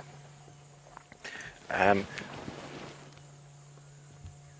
generally, with the meat itself, they'll go for the rump, and then also the rump is really good to eat, but they also often open up the stomach, go for the liver, lungs, heart. High nutrients and very soft, no bones.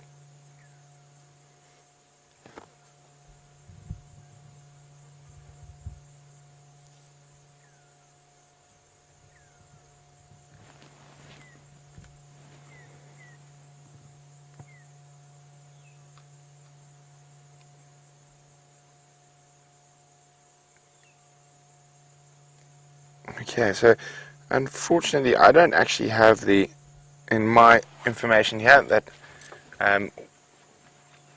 what age the leopards lose their milk teeth at. So sorry about that. So maybe I'm going to have to go home and do some homework.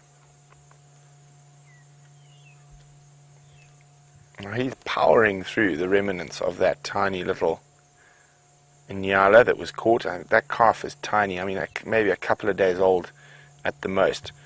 So they still might even move this evening. There is some water close by, so they might go for a drink.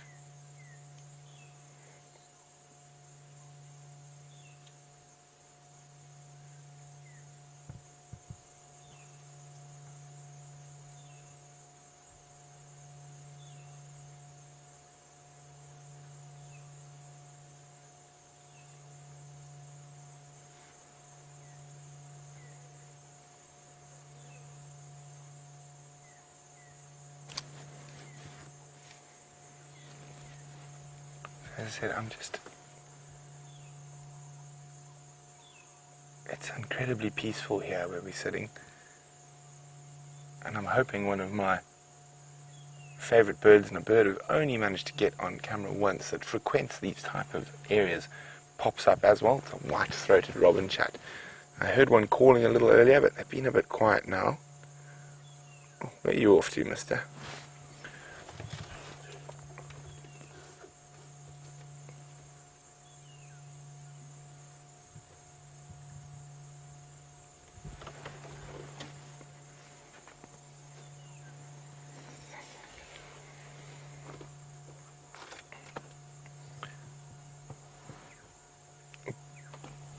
Peggy's saying, as they get older, will the male show more dominance over his sister? Peggy, just from pure size, but sometimes the aggression might make the female more dominant. But what will happen is she will probably leave Karula at a younger age than the male. So the male leopards tend to hang with their mommies a lot longer, and the females can get independent from as young as a year old, and normally about 16 months though. And the males normally stay 18 months to 24 months even, so they can sometimes stay a very long time with mom. But when they get older, mom starts getting quite aggressive towards them to try and force them out on their own. But by a year, a leopard cub has all the capabilities, the skills needed to survive on its own. And there's even been a recorded case of leopard cubs becoming independent at as young as 9 months.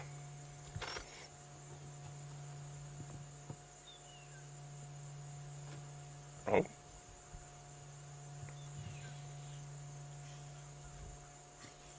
Hissing at sister. Oh no, hissing at mom. Just come a bit wider.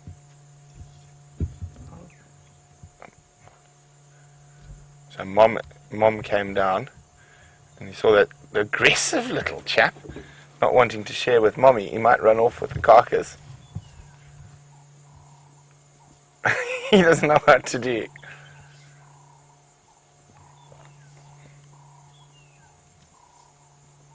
And mom's just behind him. She's going to come through. You can just see there's Karula through the trees there. Now where's little Xongile? Okay, let's go. Here she comes. Let's come wide. Look at that hissing. Cheeky little devil.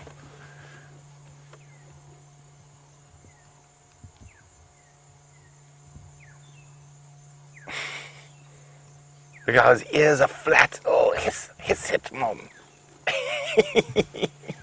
Watch out, you'll get a smack, little one.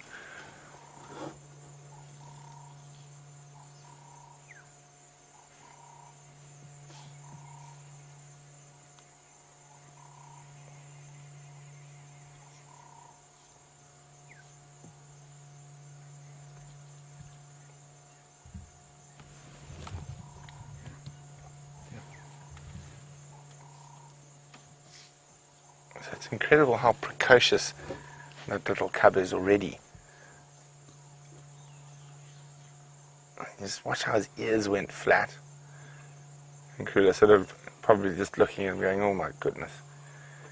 They grow up so quickly. He's already in his rude teenage years. probably early teens, 6 months for a leopard.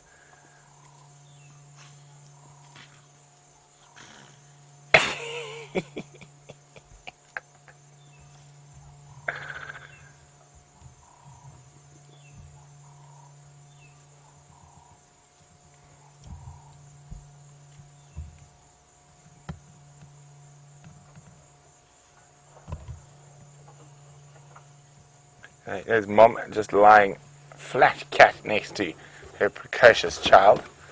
He's hissing at her. Now, where's the other precocious child is the question.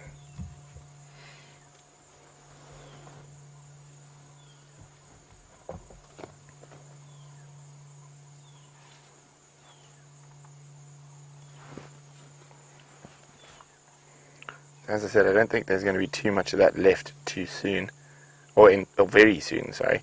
So I think the likelihood of them hanging around too long in this area is quite slim.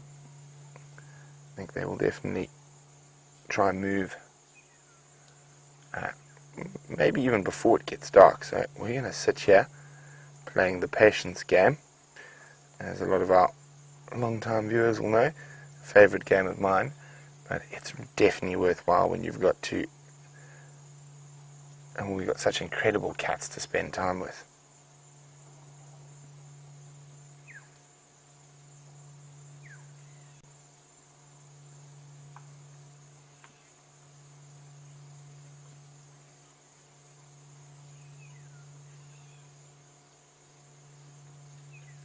Hi, Penny. Penny's 7 years old. And Penny would like to know, will the mom make the boy share with his sister? Probably not, unfortunately, Penny. If she wants to eat, she's going to have to fight with him for it.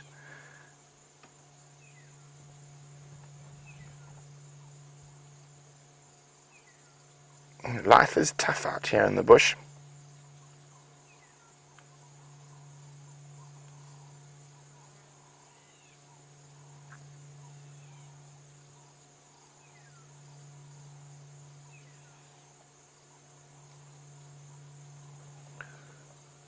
But we haven't seen little Xongile since right at the beginning.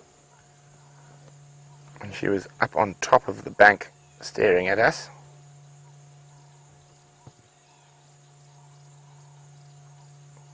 But that carcass looks like it's almost done now.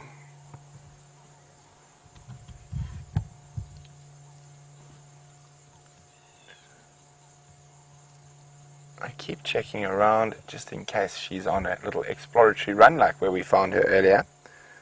But no such luck, and I'm pretty sure she's around here somewhere.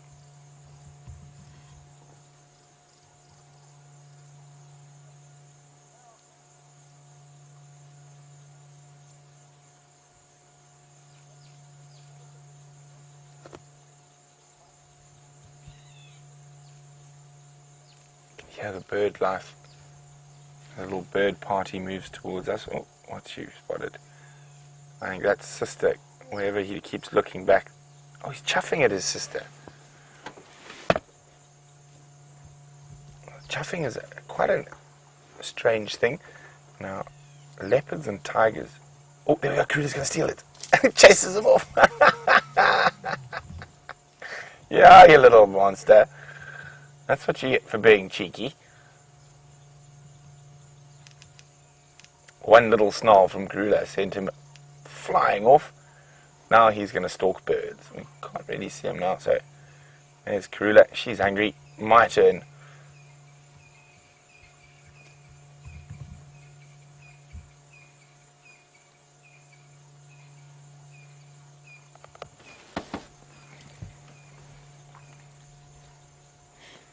So I wonder if little Xongile is going to come join Mom.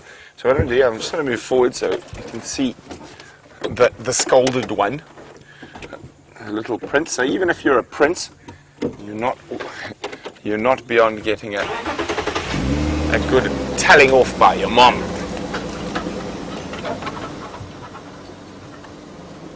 There he is. See, past the bush for you there. Perfecto.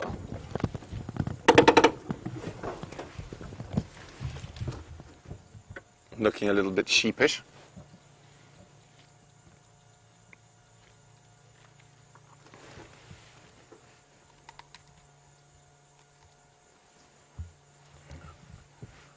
Now, are you going to go look for your sister to play? Or are you going to try and annoy your mother again? Well, first, time for a little bit of after dinner cleanliness.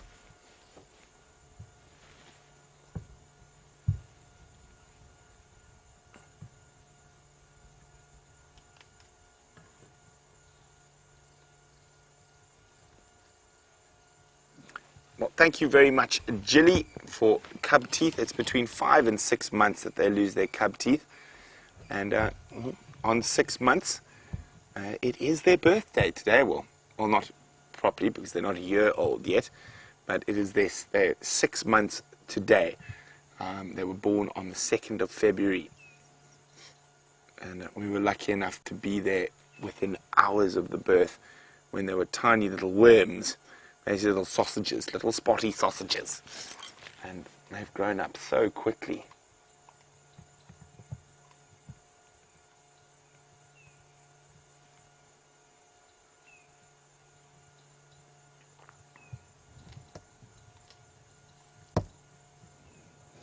Giving himself a good clean.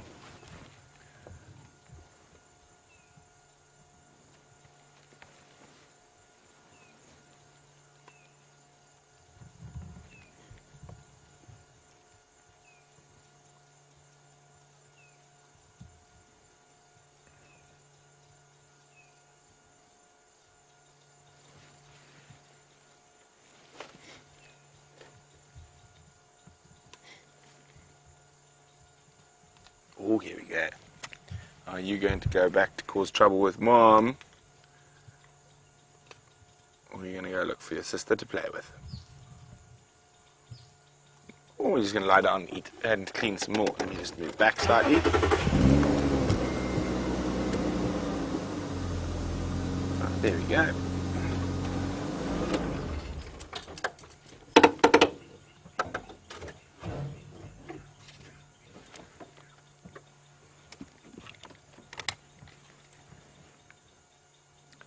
Now, it definitely seems a day of cats.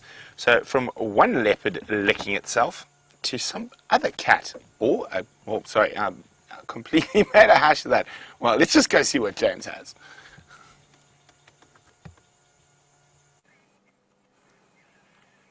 Well, everybody, there is the father of the, well, we think the father of the 2 cubs, or the 1 cub you've been looking at.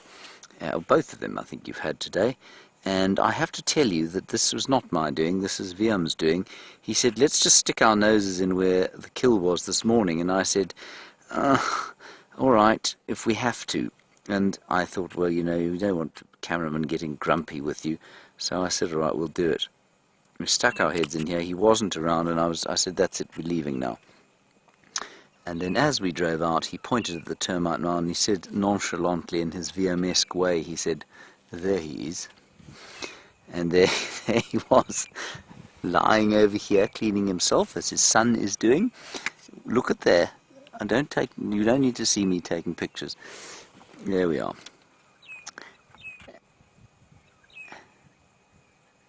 And we're now basically in exactly the same place as we had them yesterday, just a little bit further towards what we call Mumba Road. Marvellous stuff. I'm just going to call him in, everybody. Stations, we did relocate to Tingana. He is just to the west of where the Karula and the 2 cubs were yesterday. Best approach Mumba Road. He's static on a termite mound.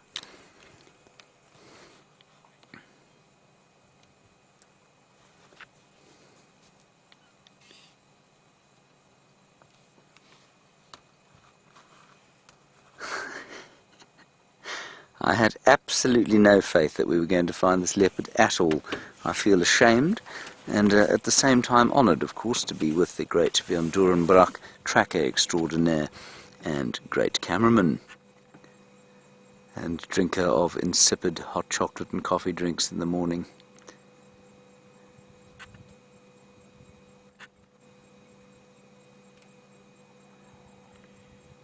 he's lovely, isn't he? Fastidious cleaners leopards. I think that's got to do with bacteria. I also think it's got quite a lot to do with when they're hunting. They obviously don't want to be easy to smell for their potential prey.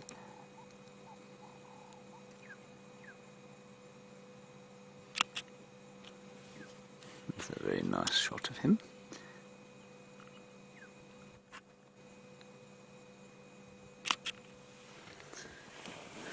Perfect cat shot, that. Now, there has been quite a lot of discussion on social media about whether he is or isn't the father of various animals, and a lot of people are saying that they reckon they can tell whether leopards are the parents of other leopards from the spot patterns and that sort of thing. And I would like to support old Jerry Camacho, who has been doing some wonderful work tracking Xongile on his travails, on his reintroduction to the wilderness, and he reckons that it's just simply not possible to tell the parentage of a leopard from its spot pattern, and I have to agree with him. So although we think that this is Hosana and Xongile's father, we think that because we've seen him mating, or we saw him mating with Karula, well, 4 or 5 times before she actually fell pregnant. And yeah, there's no way from the spot pattern that we can tell.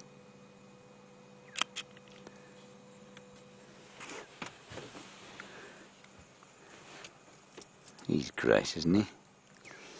He's kind of a, he's an unfussed leopard. He doesn't come with great fanfare like the Anderson male does.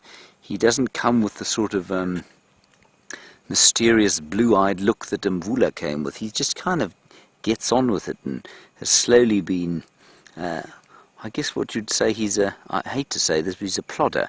He's taken more and more and more territory in a very unfanfared kind of a way and turned himself into a rather massive success. He's not particularly big, he's not small, but he's done exceptionally well for himself.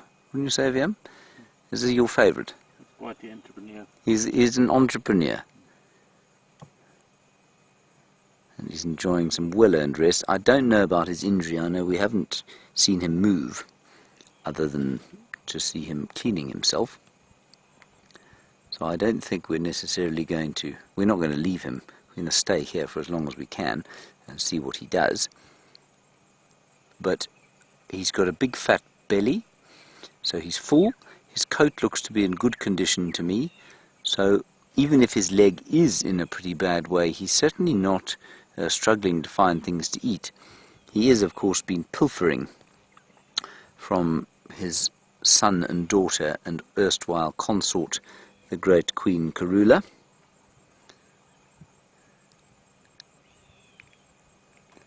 And now he's gone to sleep. Then what did you spot? Just the white, or did you spot the top of his head?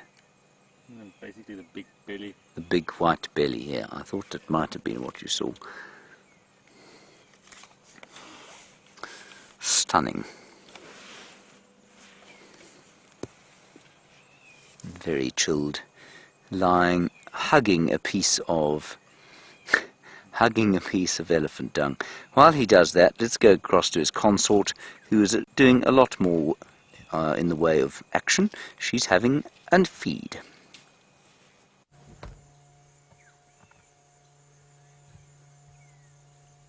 So that tiny little nyala under the adult jaws of Karula has disappeared to a speck. She's munched through the bones.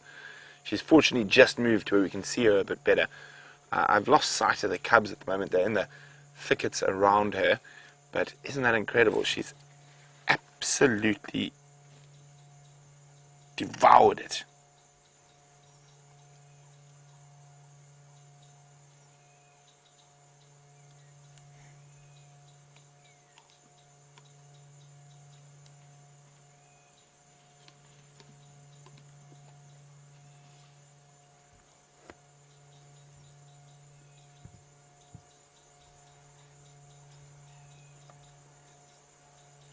So as you can see, there's almost nothing left.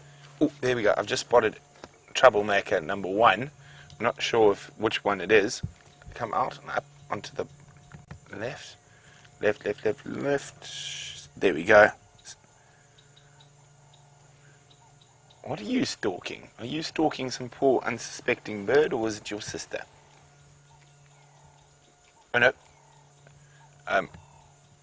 Okay. Sorry to Zander. This is come back out. Let's go back down to the bottom. There's the second cub. There we go, behind Karula.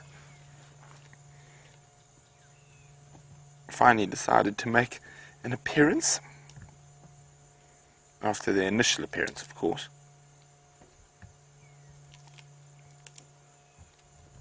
Oh, well, let's go quickly to James. Tingana's on the stalk. I know that's not an amazing picture, everybody, but there's a kudu coming here.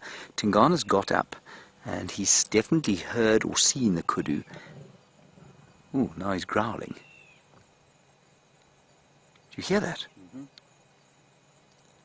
So he's not thinking about hunting if he's growling. It was almost a semi-territorial call. You know what? I wondered if there wasn't something in this termite mound, like a warthog perhaps, that he'd heard move. Or an aardvark. He is the aardvark specialist. Let's go round that side. I don't think he's interested in the kudu. Let's just move around the side there. Yeah, I'm going to go round the back here, simply because there isn't much space round that way. Not much space around this way either, but let's give it a go. We might have to come back the other way.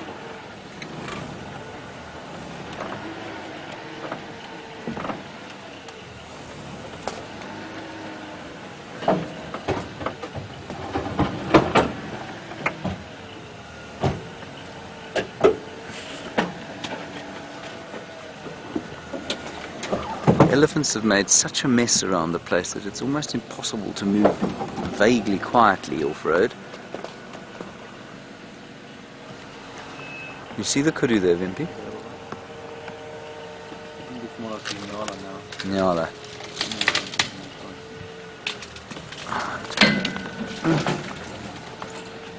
This leopard is so used to vehicles, he hasn't even looked round.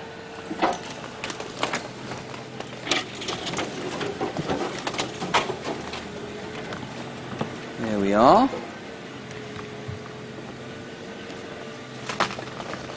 I don't know what he was growling at. It may well have been some kind of little territorial call.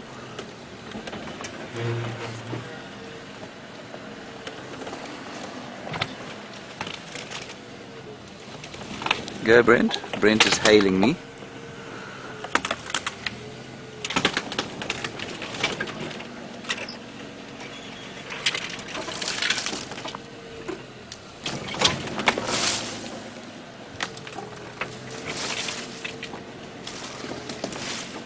Say when, Wimpy. That's cool. Right, there we are, everyone. That's a pretty good shot of a magnificent male leopard. Huh.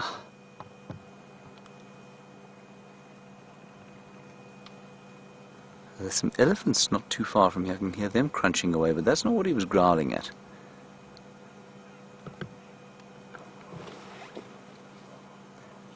So he just, I don't know if you heard him, everyone, but he stood up onto the top of the termite mound here and he went,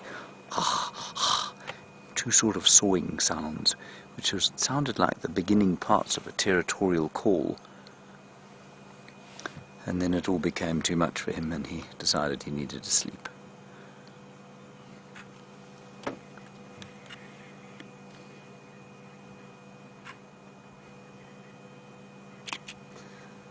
Roger, you want to know if male or female make the sawing sound and what the purpose is? They both make the sawing sound, Roger, and the purpose is to mark the territory. So it travels very far through the bush and it lets the other leopards know who's in charge and who is in fact, the dominant of the area at the time.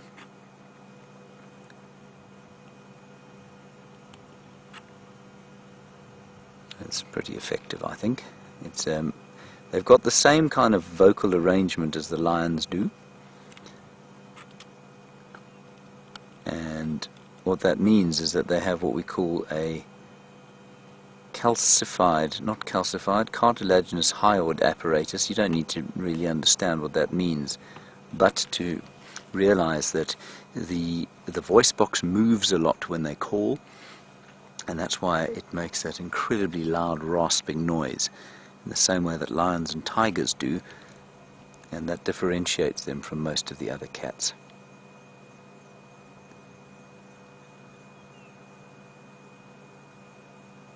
But this cat is now flat cat, fast asleep. Right, while he's sleeping, let's go back across to the leopard kill with the little cubs and see what's happening there.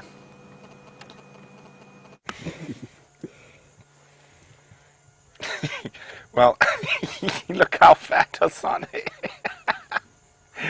is. He's a little rotund. He is so fat, I don't think he could actually eat any more, even if he tried.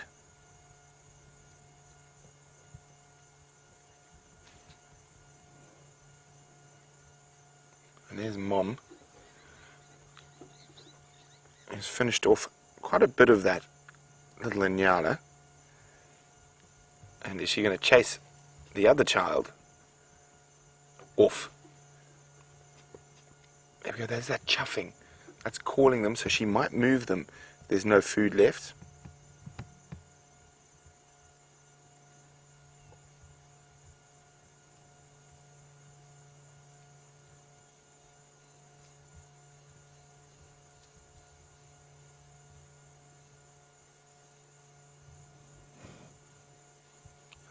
Doesn't look to be much left there. Mostly skin.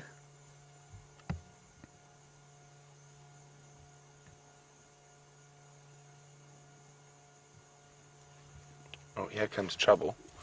What are you up to, Hosana? There he is, just below us. I think he's too full to play.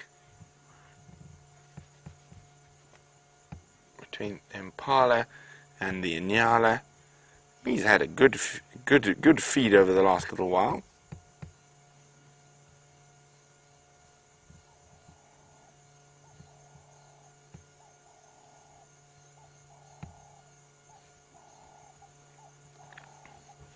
And there's little Xongile trying to get some food off what's left of that baby nyala.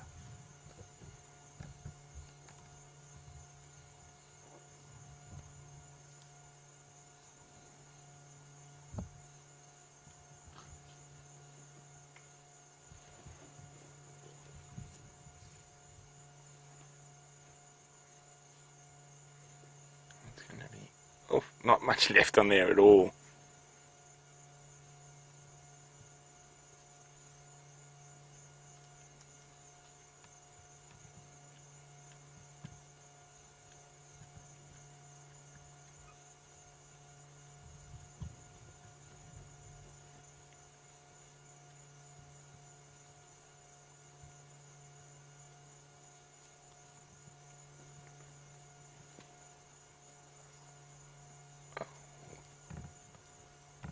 And Mr. Hosana has gone out again, and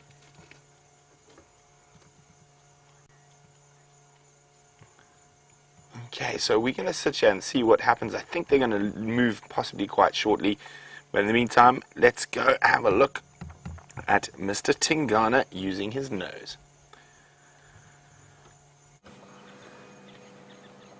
Now, he spotted some waterbuck, everybody, but I don't think he's that interested.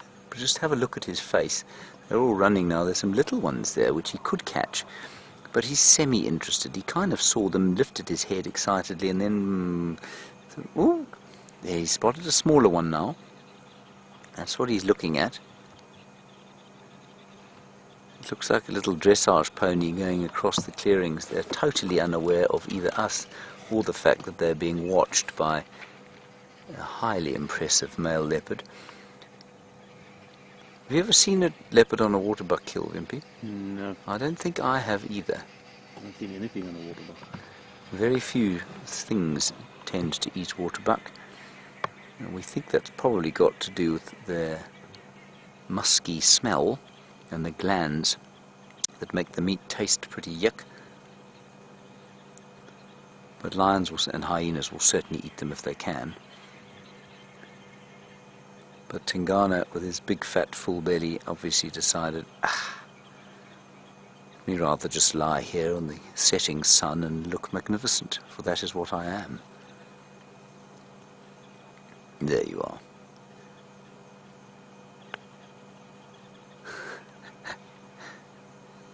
Fantastic, isn't he great?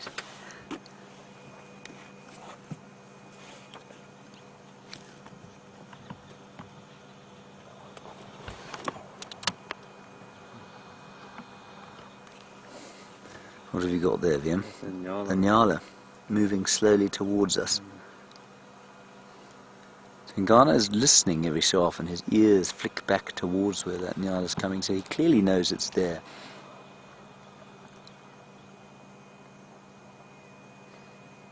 Look at him, he couldn't be more comfortable. It does make one sort of want to go up to him and lie on his belly. I don't think he'd be very happy if you did that, though. Do you, Viam? No. No. He likes his space. He likes his space.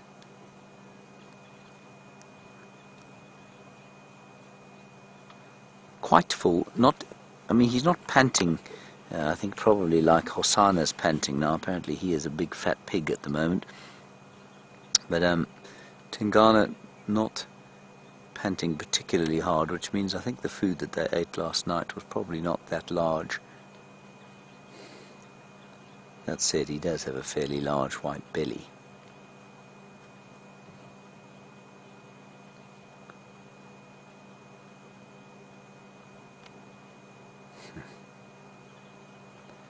I'm very pleased that Viam managed to convince me to come in here. We were thinking of nipping across to Cheetah Plains. Apparently there was a lion sighting there. But no, we're not going to do that. We're just going to enjoy this beautiful male leopard.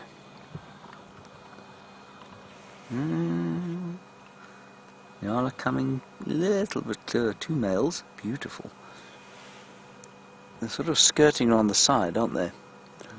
They're not really coming straight towards us.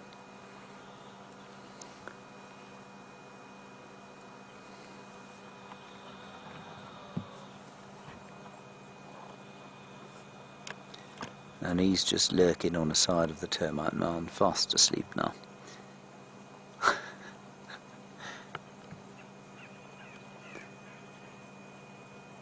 And all around, just the sounds of the evening are starting to come now. It's sort of 5 o'clock in the evening, so late tea time, I guess. A couple of red-billed buffalo weavers calling down in the drainage lines, gossiping over whatever it is they can find. One or two Birchall starlings going quack, quack, quack, quack, quack. Doves all around, one or sort of sparsely dotted around, the ring-necked doves going proo, proo, proo. A little breeze coming in from the southeast. Delicious, delicious smell of the African wild in the winter. And the scene completed, of course, by the prince of predators, the leopard. And no ordinary leopard, of course, Viam's favourite, Tingana.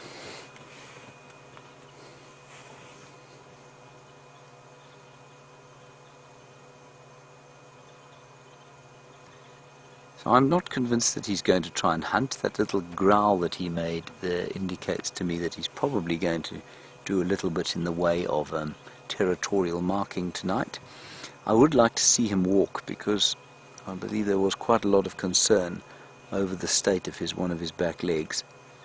So I think we'll sit here for quite a while longer. Well, let's see how the show goes, but we'll sit here for a bit longer and see if he doesn't get up and move around a bit. And that'll give us a chance to see his legs. In the meantime, let's go across to his slightly more active offspring.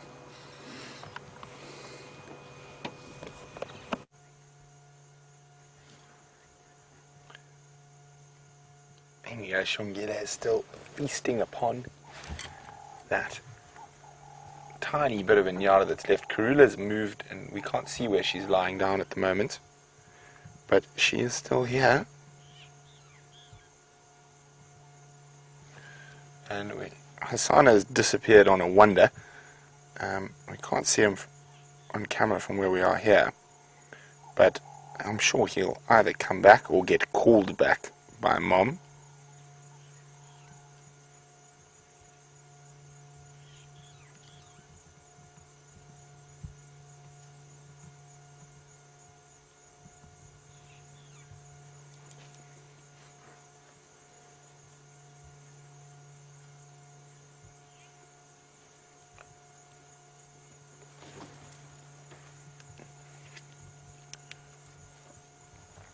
And can you see Hosana?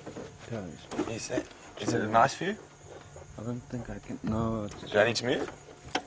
it's too bushy. It's There's too bushy, trees in okay. front. He's lying where we can't get a good view, so he'll stick with Xongile feasting.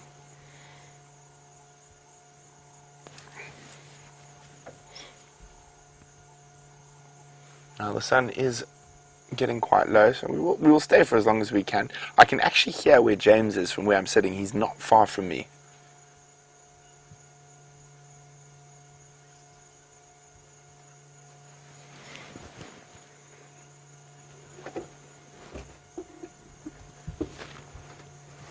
Now, Jilly's saying the leopards don't seem to have mange like the lions do. Jilly, I don't think the lions have mange. I just think they've got a bit of a skin irritant, a problem. It could be fungal. It doesn't look like sarcoptic mange to me, which is the bad one that makes them lose all their hair.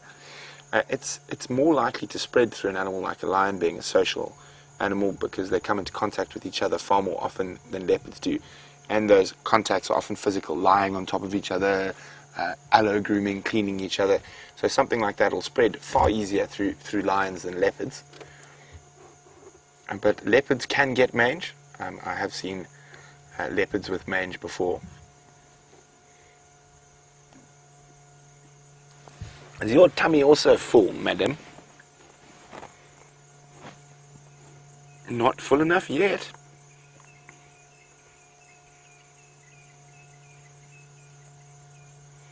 There's still some meat on the foreleg there.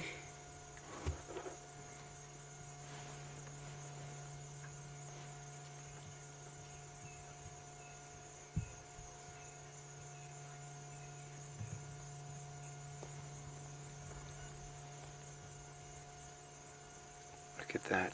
Getting stuck in there between the skin and the bone. Getting as much meat as she can from it. There she is. Yum, yum, yum, yum, yum. If you're a leopard, of course.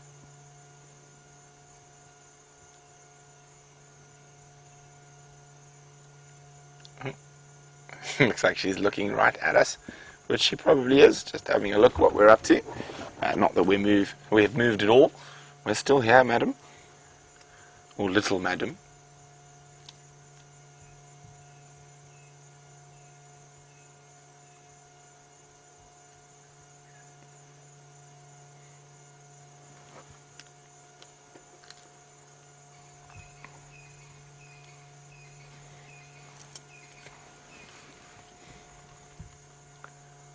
That is. Oh, it's a fly. Attention was distracted by quite a large fly. It landed just in front of her.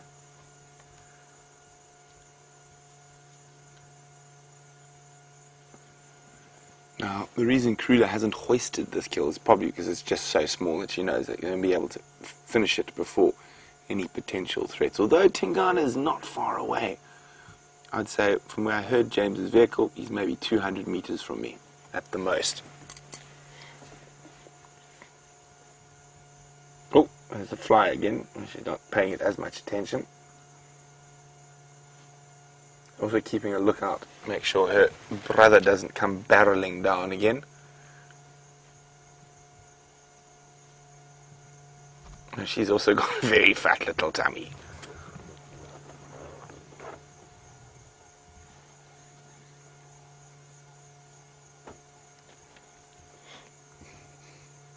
Look at that.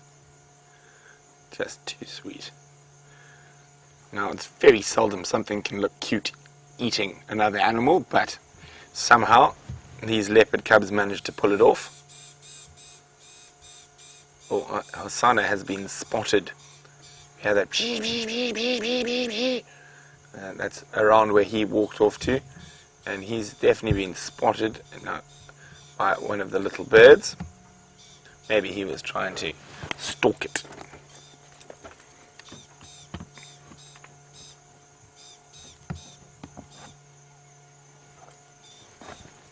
It's getting a bit nippy down here in the hollow, so I'm just going to pop my jersey on.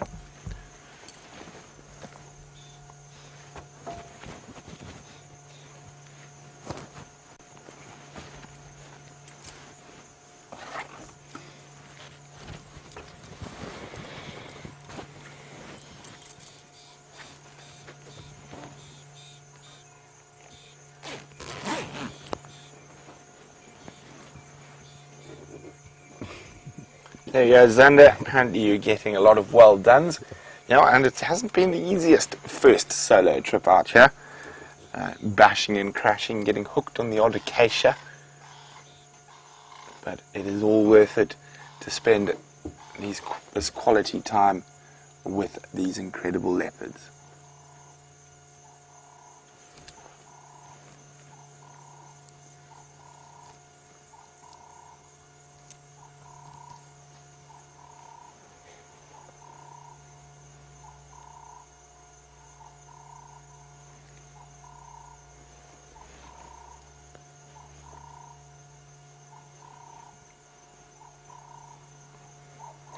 I think she's going to grow up to be an absolutely exquisite female. Fingers crossed that when she does become independent, she becomes independent on Juma.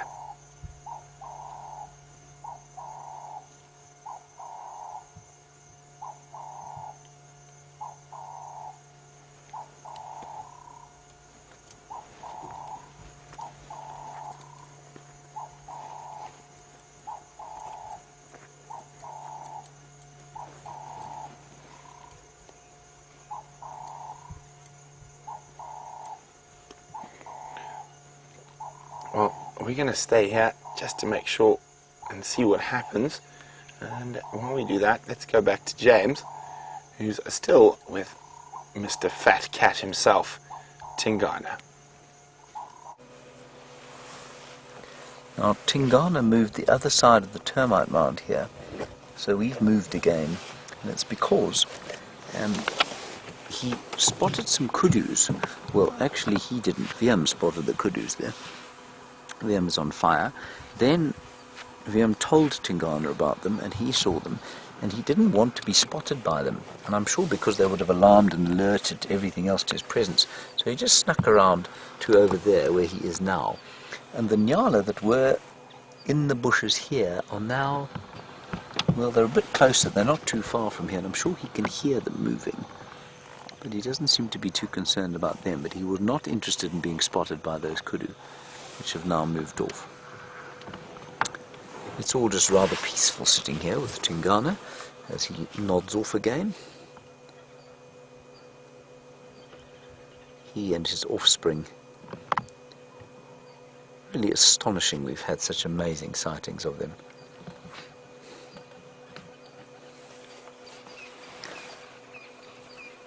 Robin, you ask an excellent question. You say, when these leopards disperse, will the guides from wherever they are found try and find out who they are, or will they just give them other names?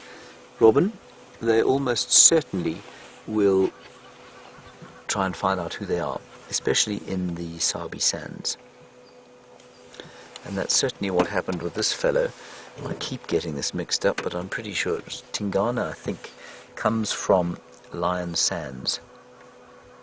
So he comes from quite a long way away from here.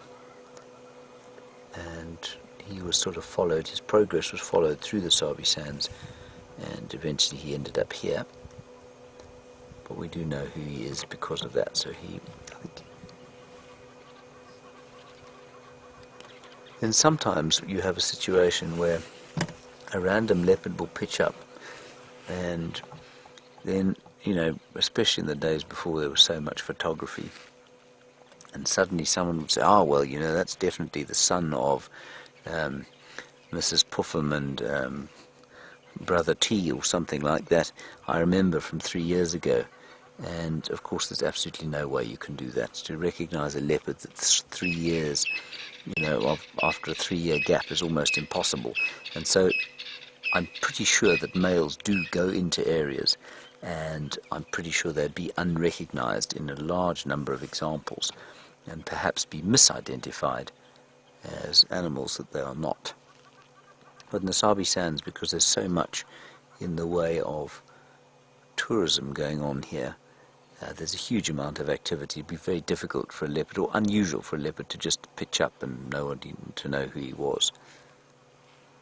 I think Gijima's quite a good example of that. I'm not sure anybody knows the ancestry of Gijima, who's a male leopard who's found on Buffelshoek from now and again. We think maybe came from the Kruger, but don't know what his ancestry is.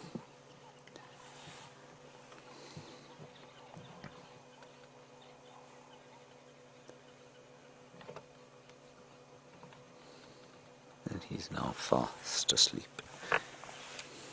There we go. No, he's not. It's just to prove that I'm wrong. I'm just going to see if anyone wants to come to the sighting again. Ephraim, do you copy? I think Ephraim was looking for leopards today. Did you copy my sighting off Mamba Road? If I've got Tingana here in the same place as those, as Karula was yesterday, easy access off Mamba if you're interested.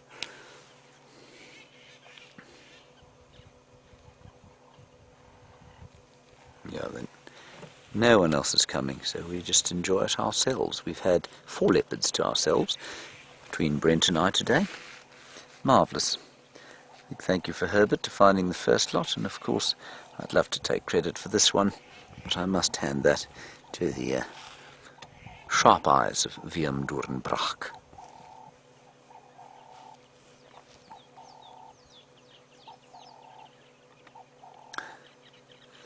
Now, Rocky Knight, you say, would Tingana take down a kudu? In theory, yes. In theory, he would take down a young kudu, possibly a full-grown cow, very unusually a full-grown male.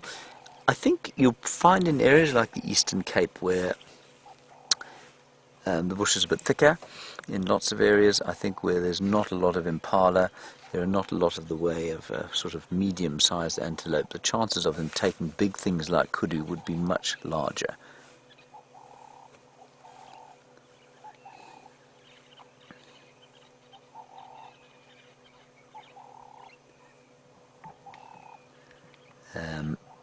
But, I mean, you hear of, apparently the Anderson male took out a small giraffe and hoisted it into a tree. A giraffe, when it's born, is half the size of a kudu, so a leopard can certainly take prey the size of a kudu. But out here, lots of steenbok and duiker and much smaller stuff that's much easier to kill. I did see him move, by the way, and I don't think he was limping. Liam reckoned he might have had a bit of a limp, but he was walking on the uneven ground of the termite mound, so I don't think that he's still injured. I think he's just fine.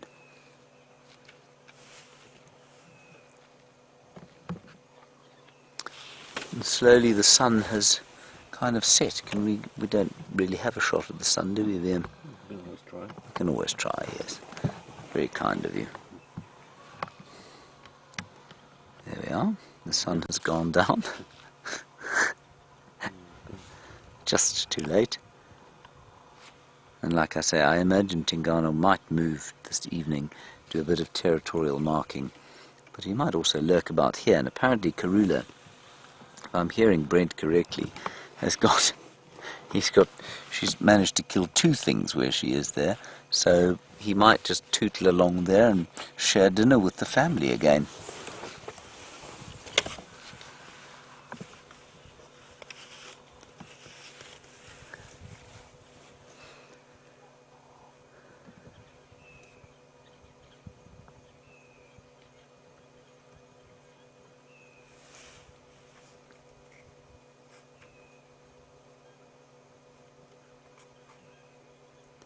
Hello, Darlene in New Hampshire. As we look at this magnificent fellow, you say you've read that scientists have said leopards have lost 75% of their habitat due to human encroachment in Africa, the Middle East, and into Russia and Siberia and even India.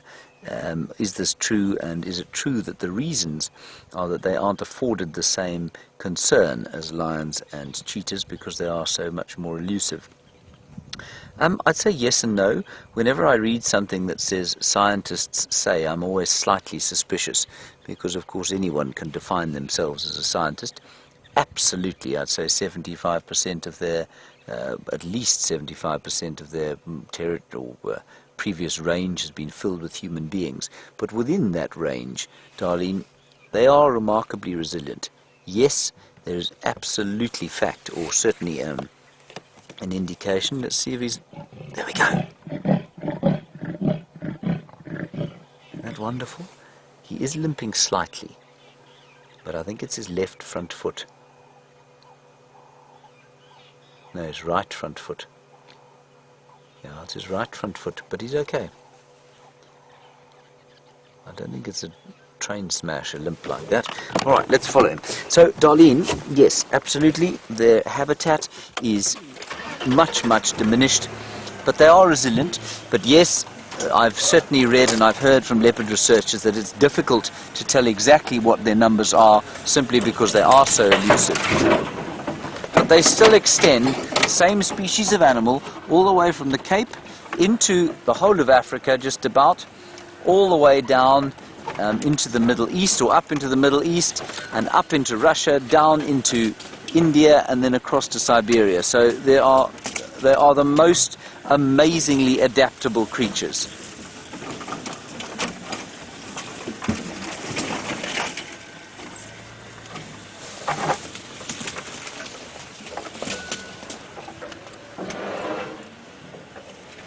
Not a lovely sound that he made?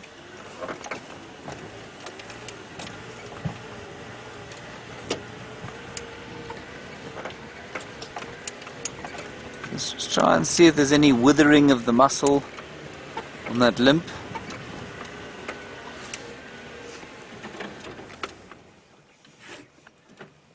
No, it's not that severe, but it isn't great, is it?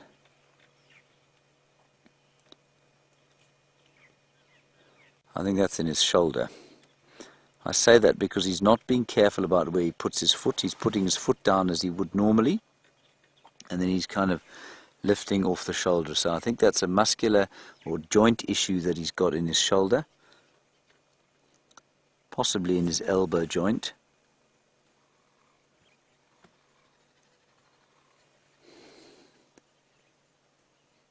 But he looks in good nick, you know, and I think he's, I don't know how long he's had that injury. Before I went on leave, I hadn't seen him for a long time.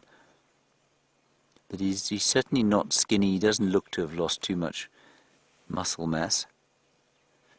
The key thing with these leopards, and we noticed it with the Mvula almost immediately, as with all of the animals out here, their hips start to show first. His hips aren't showing. He's looking pretty good.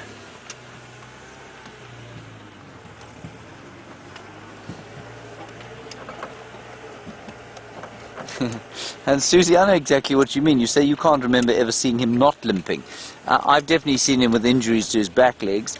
I don't remember the front leg like this, but I think that's because it happened possibly while I was on leave. But yeah, many of the animals out here will be limping just about continuously. It's a bit like a rugby or football player, American football player, gridiron player. They're almost always, because of the physical nature of their existence, they're almost always carrying some kind of injury. It's very seldom that they aren't injured in some way.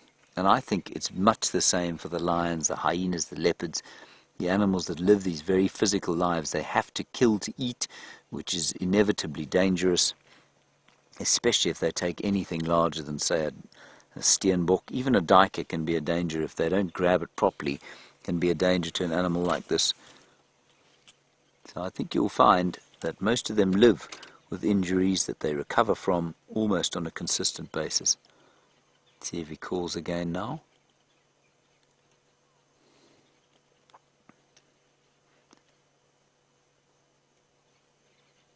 He's just listening.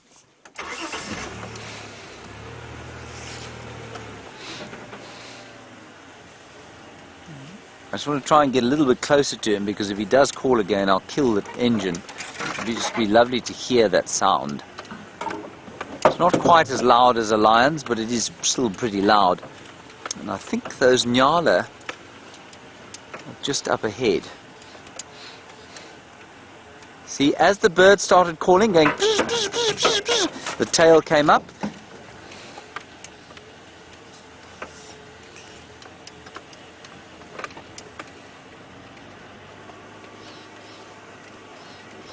Let's go around on this little track. I think he's going to head towards Mamba Road, which is really not far from here at all,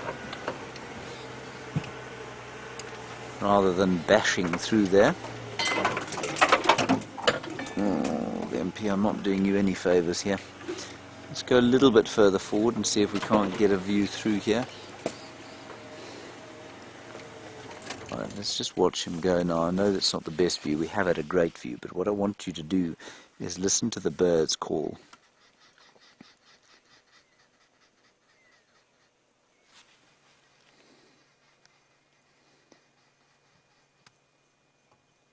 And there you can hear there's some Aramark babblers. Here they come. They're going to sit in the two starlings that have come and sat in the tree above him. There they are. They're just watching. They always like to know where the predators are going, especially the leopards, because while a lion will probably ignore a bird, the leopard will eat a bird if it can get it. Definitely shouting at him.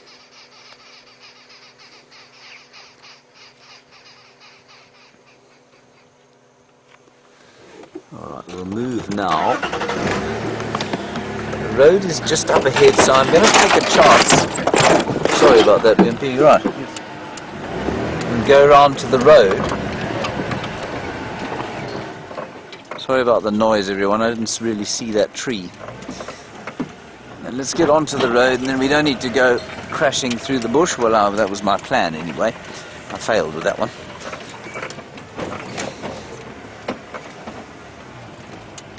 Here he comes. He's just coming out behind this big tree here. He was just coming out behind this big tree here.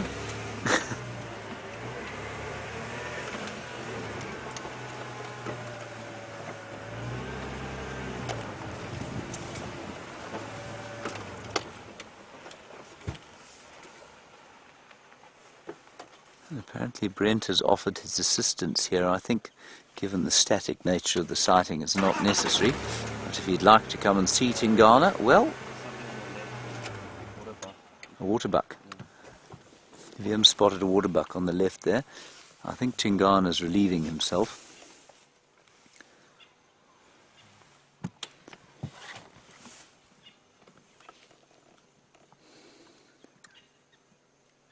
See, he's got the tail up now, in a sort of surrender to the birds. There we go. That's a waterbuck calling.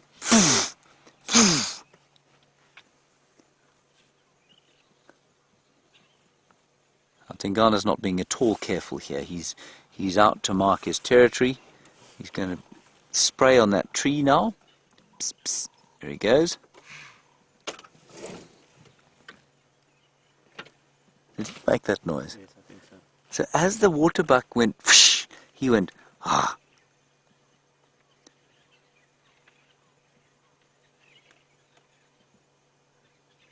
Let's listen to see if the waterbuck does it again.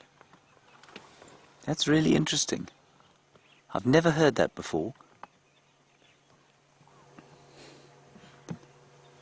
And they're equally as fascinated by him as we are. Let's move forward a bit. You can just catch the smell of those waterbuck now. Lovely musky smell. It's like sort of old saddle mixed with a bit of peat. It's lovely.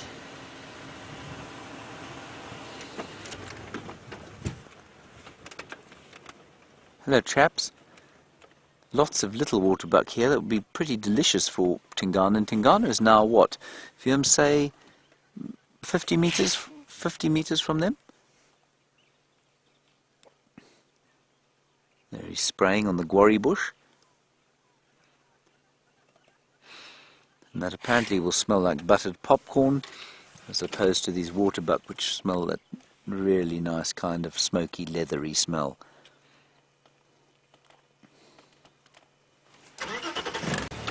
Now they will move towards him because they'll want to see where he's going. And it's a really interesting lesson. You can see they're coming along almost with us. It's a really interesting lesson to learn if you're walking in the bush and you realize that animals, especially things like buffalo, will see you as a predator. So when they see a predator, they want to know where it's going, because if he was hunting them, what he'd do is disappear and he'd go off into the bush here. They want to make sure he's not doing that. So when you're walking and you see a buffalo, if you then duck down behind a bush and walk away, it will immediately think that you've done acting like a cat, and it'll come and look for you. Whereas if you stand up, acknowledge that it's seen you, turn on and walk away so it can see you moving away, is often the best approach.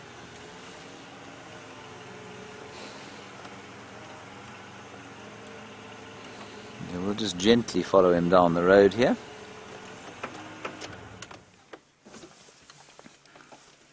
I suspect he looks like he's going to go in on that game path there. It's marking territory.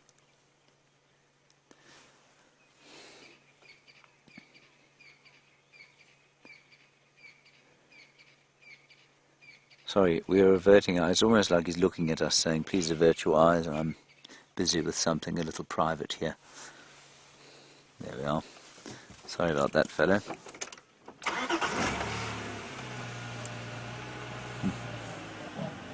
Listen.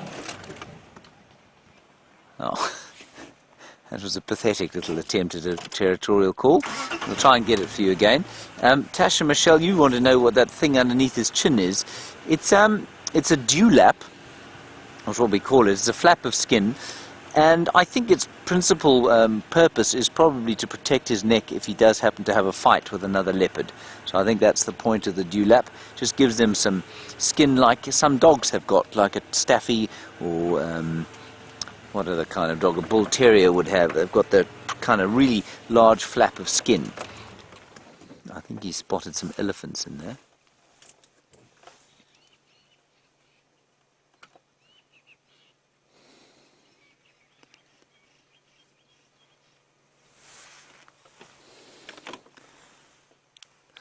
Stations Tingana, mobile west along Mumbas Road towards Drakensberg. Sorry, east along Mumba towards Drakensberg. I'm just giving an update down the radio. Brent's got some elephants, so let's go across to them because I think we didn't have a sighting of them earlier. So let's go and have a quick look at the ellies.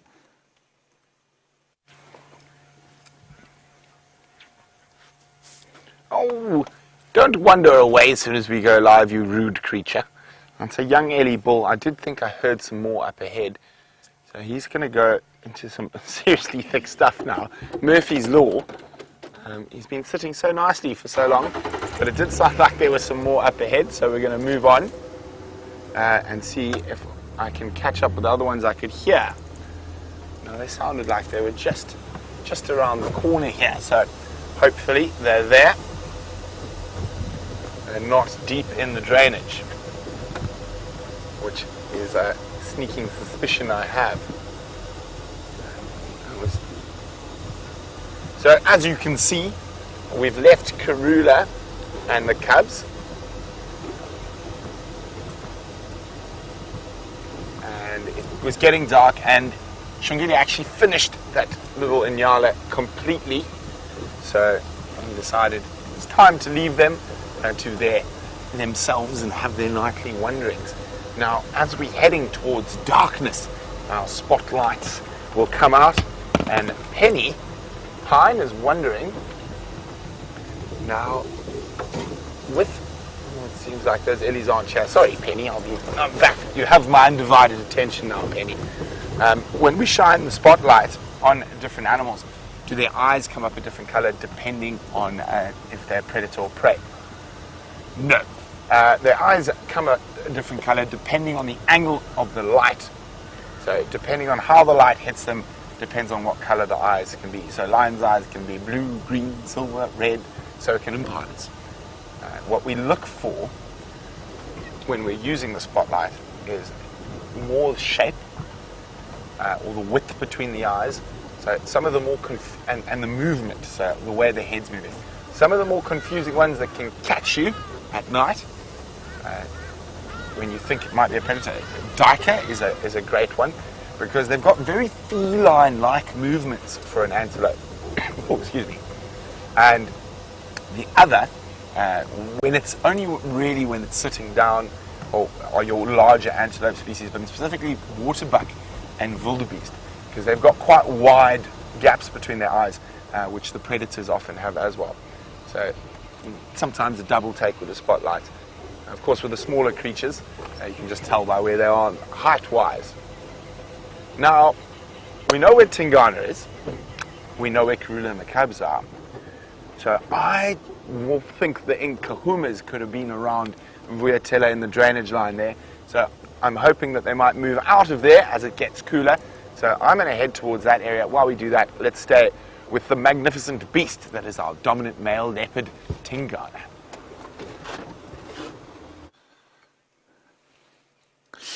There he is, everyone, and Wiem was just trying to show you his fresh tracks, which are of course smokingly fresh. He's not too far from the eastern boundary now.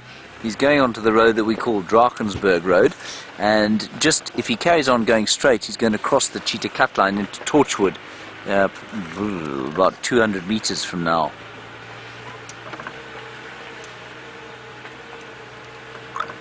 So let's just follow him up to the top here.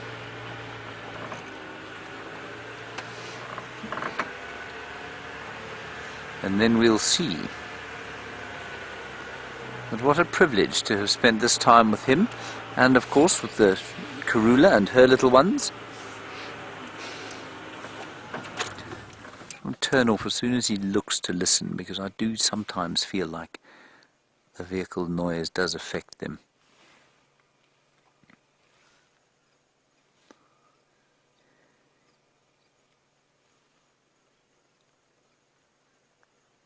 You may just be able to hear in the background there a huge conglomeration I was talking about earlier of Birchall starlings, all gathering down in the drainage lines, going quack, quack, quack, quack, quack, shouting at each other. Yeah, this chap's going to hit Torchwood, I think. Tax or Aubrey coming?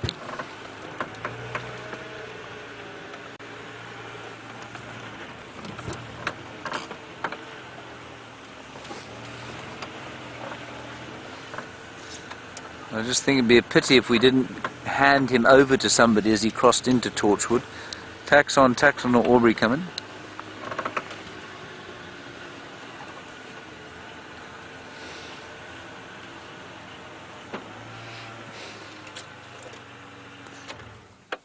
I know it would be nice to get in front of him, everyone, but we'll have to crash and make a big noise to do it, and I don't really want to do that.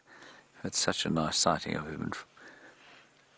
So let's leave the road ahead free for him. Ephraim, do you copy? If this animal is going to cross east into Torchwood, he's at the junction of Mamba and Cheetah Plains in about 3 minutes.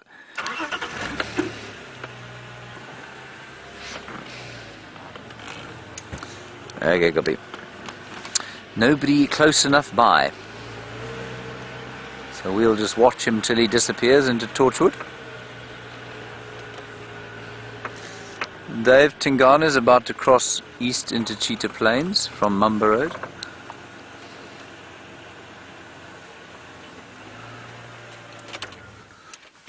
Sorry, not Cheetah Plains, Torchwood.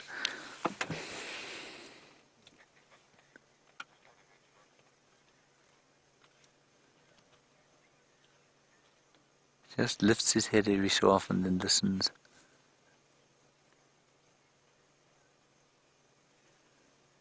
Isn't that a wonderful sight? It's almost incongruous, I always think, when I see a leopard walking along the road like that. Such an incredible creature that just wandering gently along a road in full view.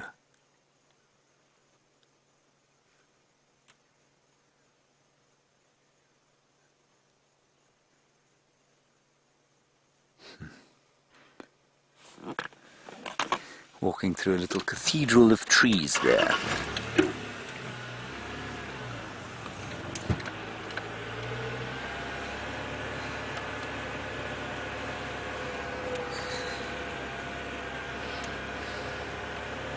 So just over the next bump, so there's the first bump, then the second bump is where the cheetah cut line is, and he'll cross there into Torchwood, and that will be the last that we spend with him this evening. We can't go in there.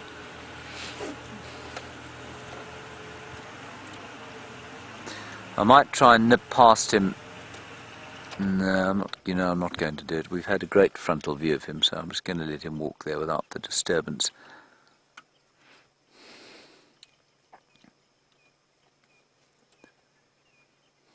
Completely silent. Now watch as he goes past, if you can just zoom out slightly, Wimpy, as he goes past the leaf litter there. See how he kind of disappears?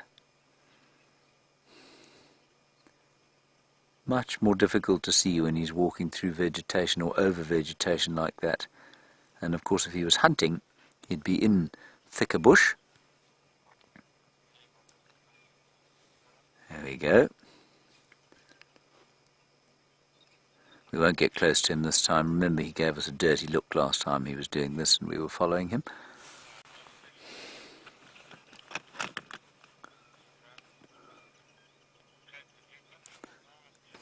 There we go.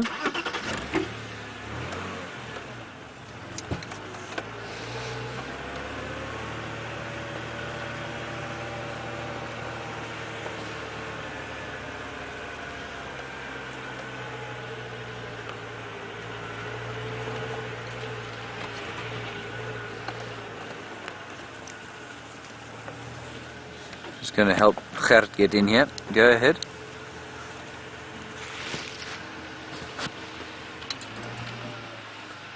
It's just me, but I can't follow him obviously once he's crossed into Torchwood. He's about 100 meters from the junction with Mamba Road and Cheetah Cut Line. Perfect, thanks.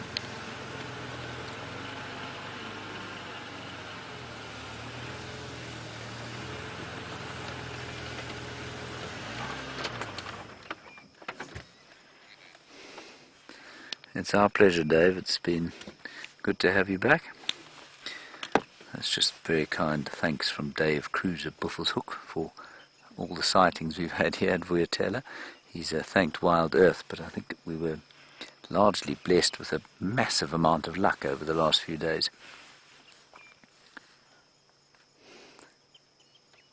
One or two drongos calling now. They're the last diurnal birds to call. And there, watch him lift his tail. It's because the drongos are now shouting at him.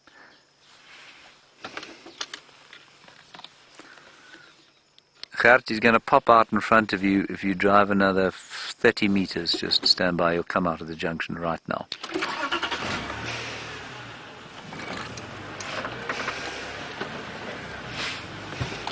Wonderful stuff. There you can hear the drongos maybe shouting at him now.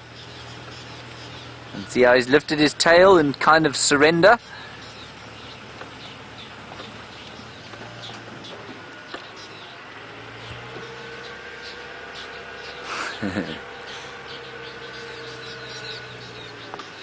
Yeah, come a bit forward, Gert.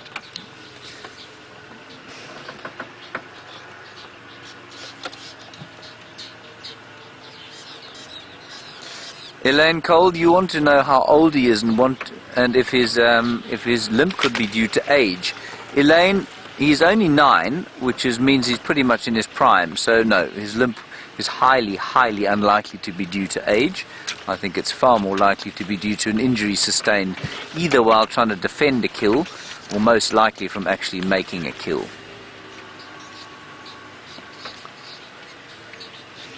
Just move a little bit further forward and we'll get a last view of him as he goes. There he goes. Isn't that great?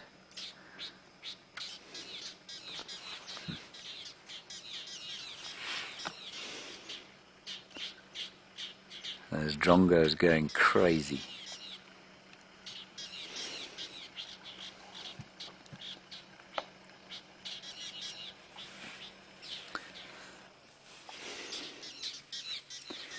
Good night, Tingana, and thank you very much.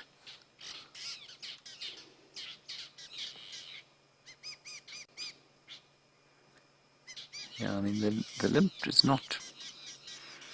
It's not going away as he warms up, but I don't think it's that severe. Often, just like with dogs and with human beings, an injury like that looks a lot worse when they're cold and they've just got up and started moving.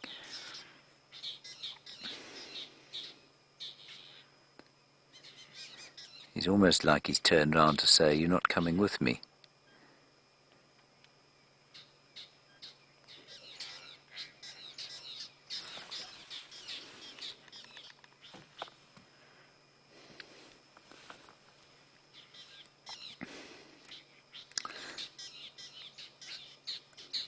Hello, Romy in Ohio. You said looks like he's dragging his right front paw, and you'd like to see a track. I'm afraid in this light it's going to be almost impossible to show you a track, Romy. I have just looked at them though, and they don't look any different. He's not quite dragging it. All he's doing is just kind of placing it, and then he's placing it normally, and then he's walking over the shoulder on it. Okay, let's head back across to Brent Leo Smith, find out what he's finding in the dusk light, and we're going to head back towards quarantine now.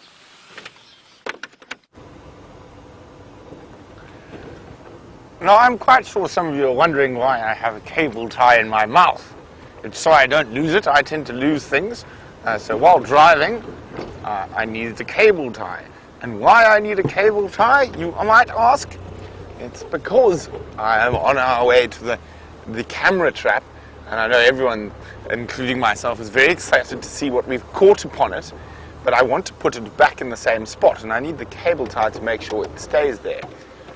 Okay, so I'm going to light up my work area, and okay, so now I've got a cable tie, I've got a knife.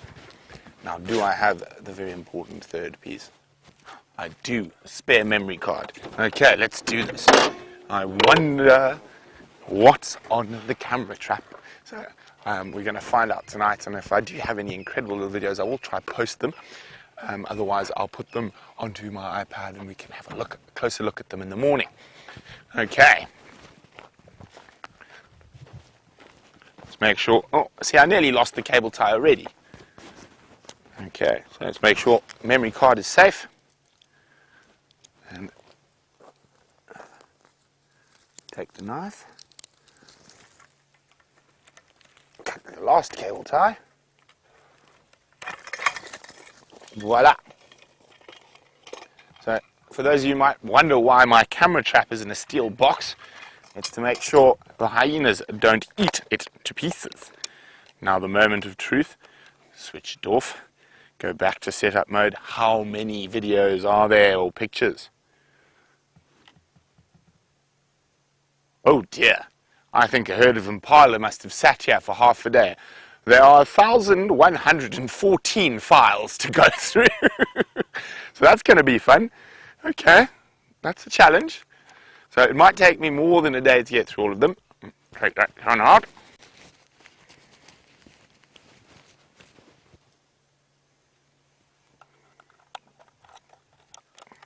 Pop that one in. Make sure it's empty. And it is empty. Okay. Oh dear, I should have brought more batteries with me.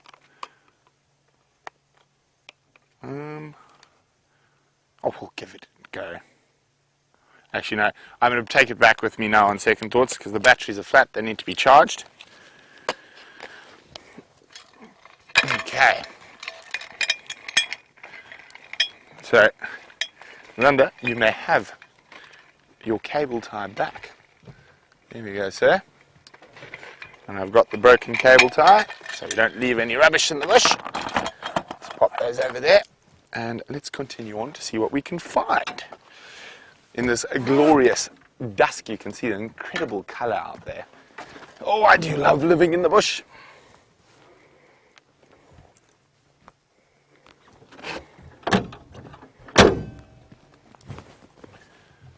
Let us make sure our spotlight is ready.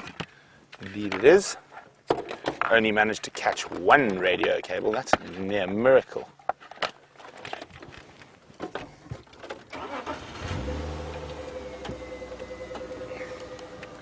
Okay, off we go.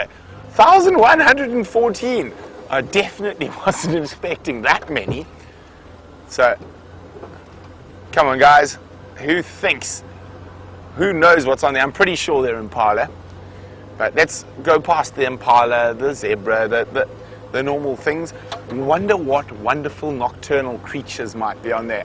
I've got a feeling there's porcupine. That's my one. Why don't you guys let me know what you think?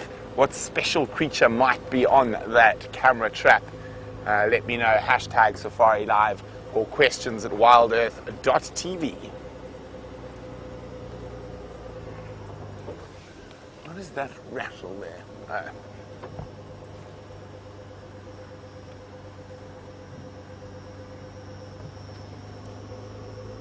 Okay. Now, ooh, which way to go? Let's go this way.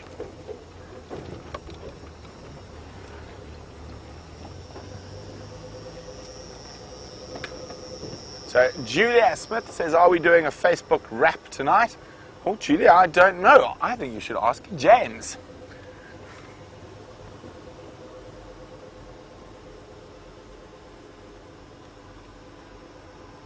Come on, we're some nocturnal critters. We're being so spoilt with leopards at the moment. It's been fantastic. Hopefully it'll continue on into the sunrise safari.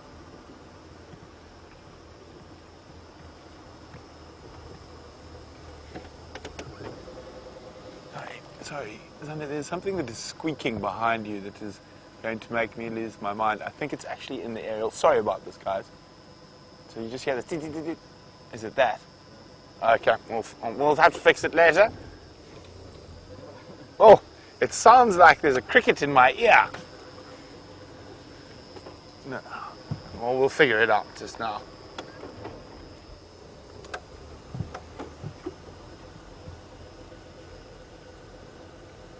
Ooh, Aaron, good one. He thinks there might be a banded mongoose on the camera trap. That's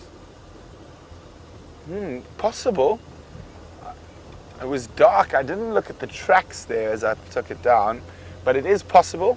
There could be a slender mongoose as well. There could be dwarf mongoose.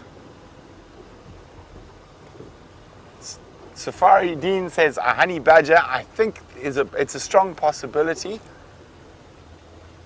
Who knows, maybe even an aardvark. I think there's going to be a porcupine. Hopefully there's all of the above.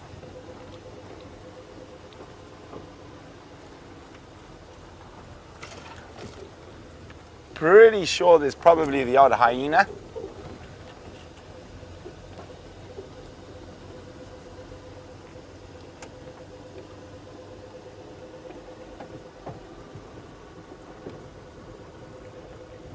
Now, I'm having a look for owls at the moment. This is one of my good spots for owls along the edge of here.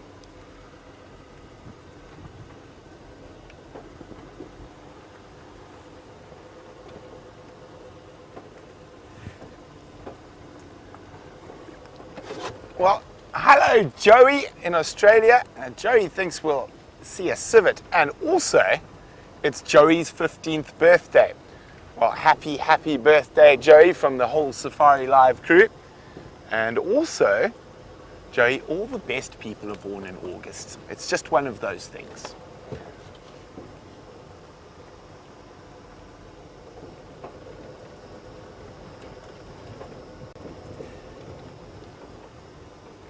There's a nice dead knobthorn up ahead that we quite often find owls perched in. I feel like I haven't had a nice owl sighting in a while, so I'm hoping that it's going to be there.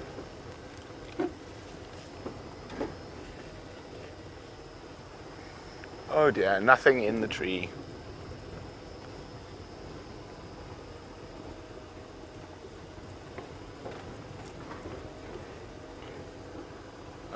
Oh, wait. Second tree. No owl, no owl. No owl. Ah, well, that's disappointing. So, well, from Xander myself, well done Xander on his first solo camera mission. You can put your thumb in front. There we go, well done. Lovely to have Karula and the cubs do a bit of off-roading.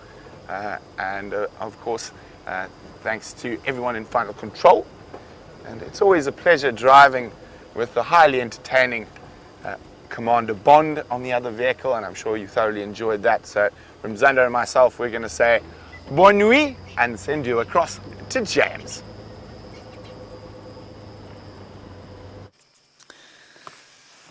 Bon oui, exactly.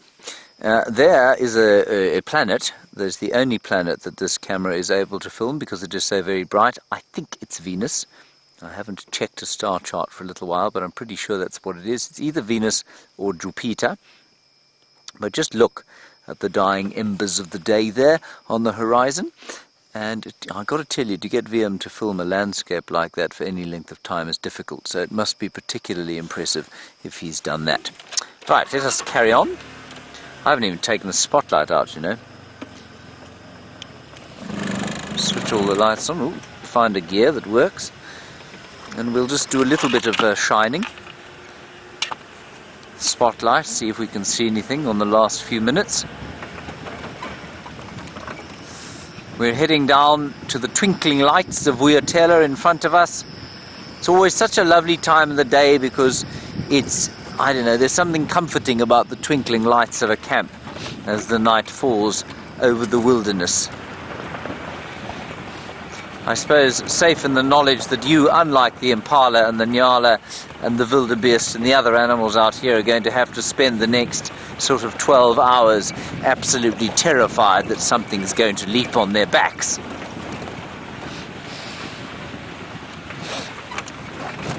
There's a little scrub hare there. Much cooler as we go down through this drainage line.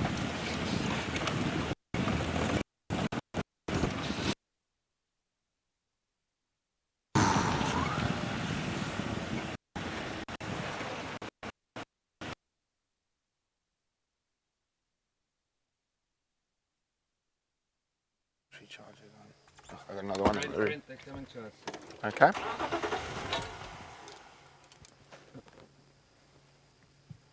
So you've caught me taking batteries out of my camera trap.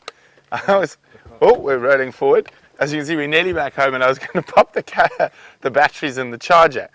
So there you go. It's very riveting. I'm going to take them out. I had a sneaky suspicion this was going to happen for some reason. So so there we go. Well, very exciting to see what's on the camera trap. And I'm going to charge the batteries so we can put it out again somewhere more exciting, or maybe even in the same place if we get lots of great critters there. I think around Cheetah Cutline is going to be my next spot. Hopefully we catch an aardvark. I might put it up around some aardvark burrows if they're active. And there's also a lot of honey badgers and lion and leopard and all sorts in that area. And so from the back of Inga's house, where my battery charger lives, it's been great having you on the Sunset Safari. From James and VM on the other vehicle, and from all of us again, for the second time tonight, bonne nuit.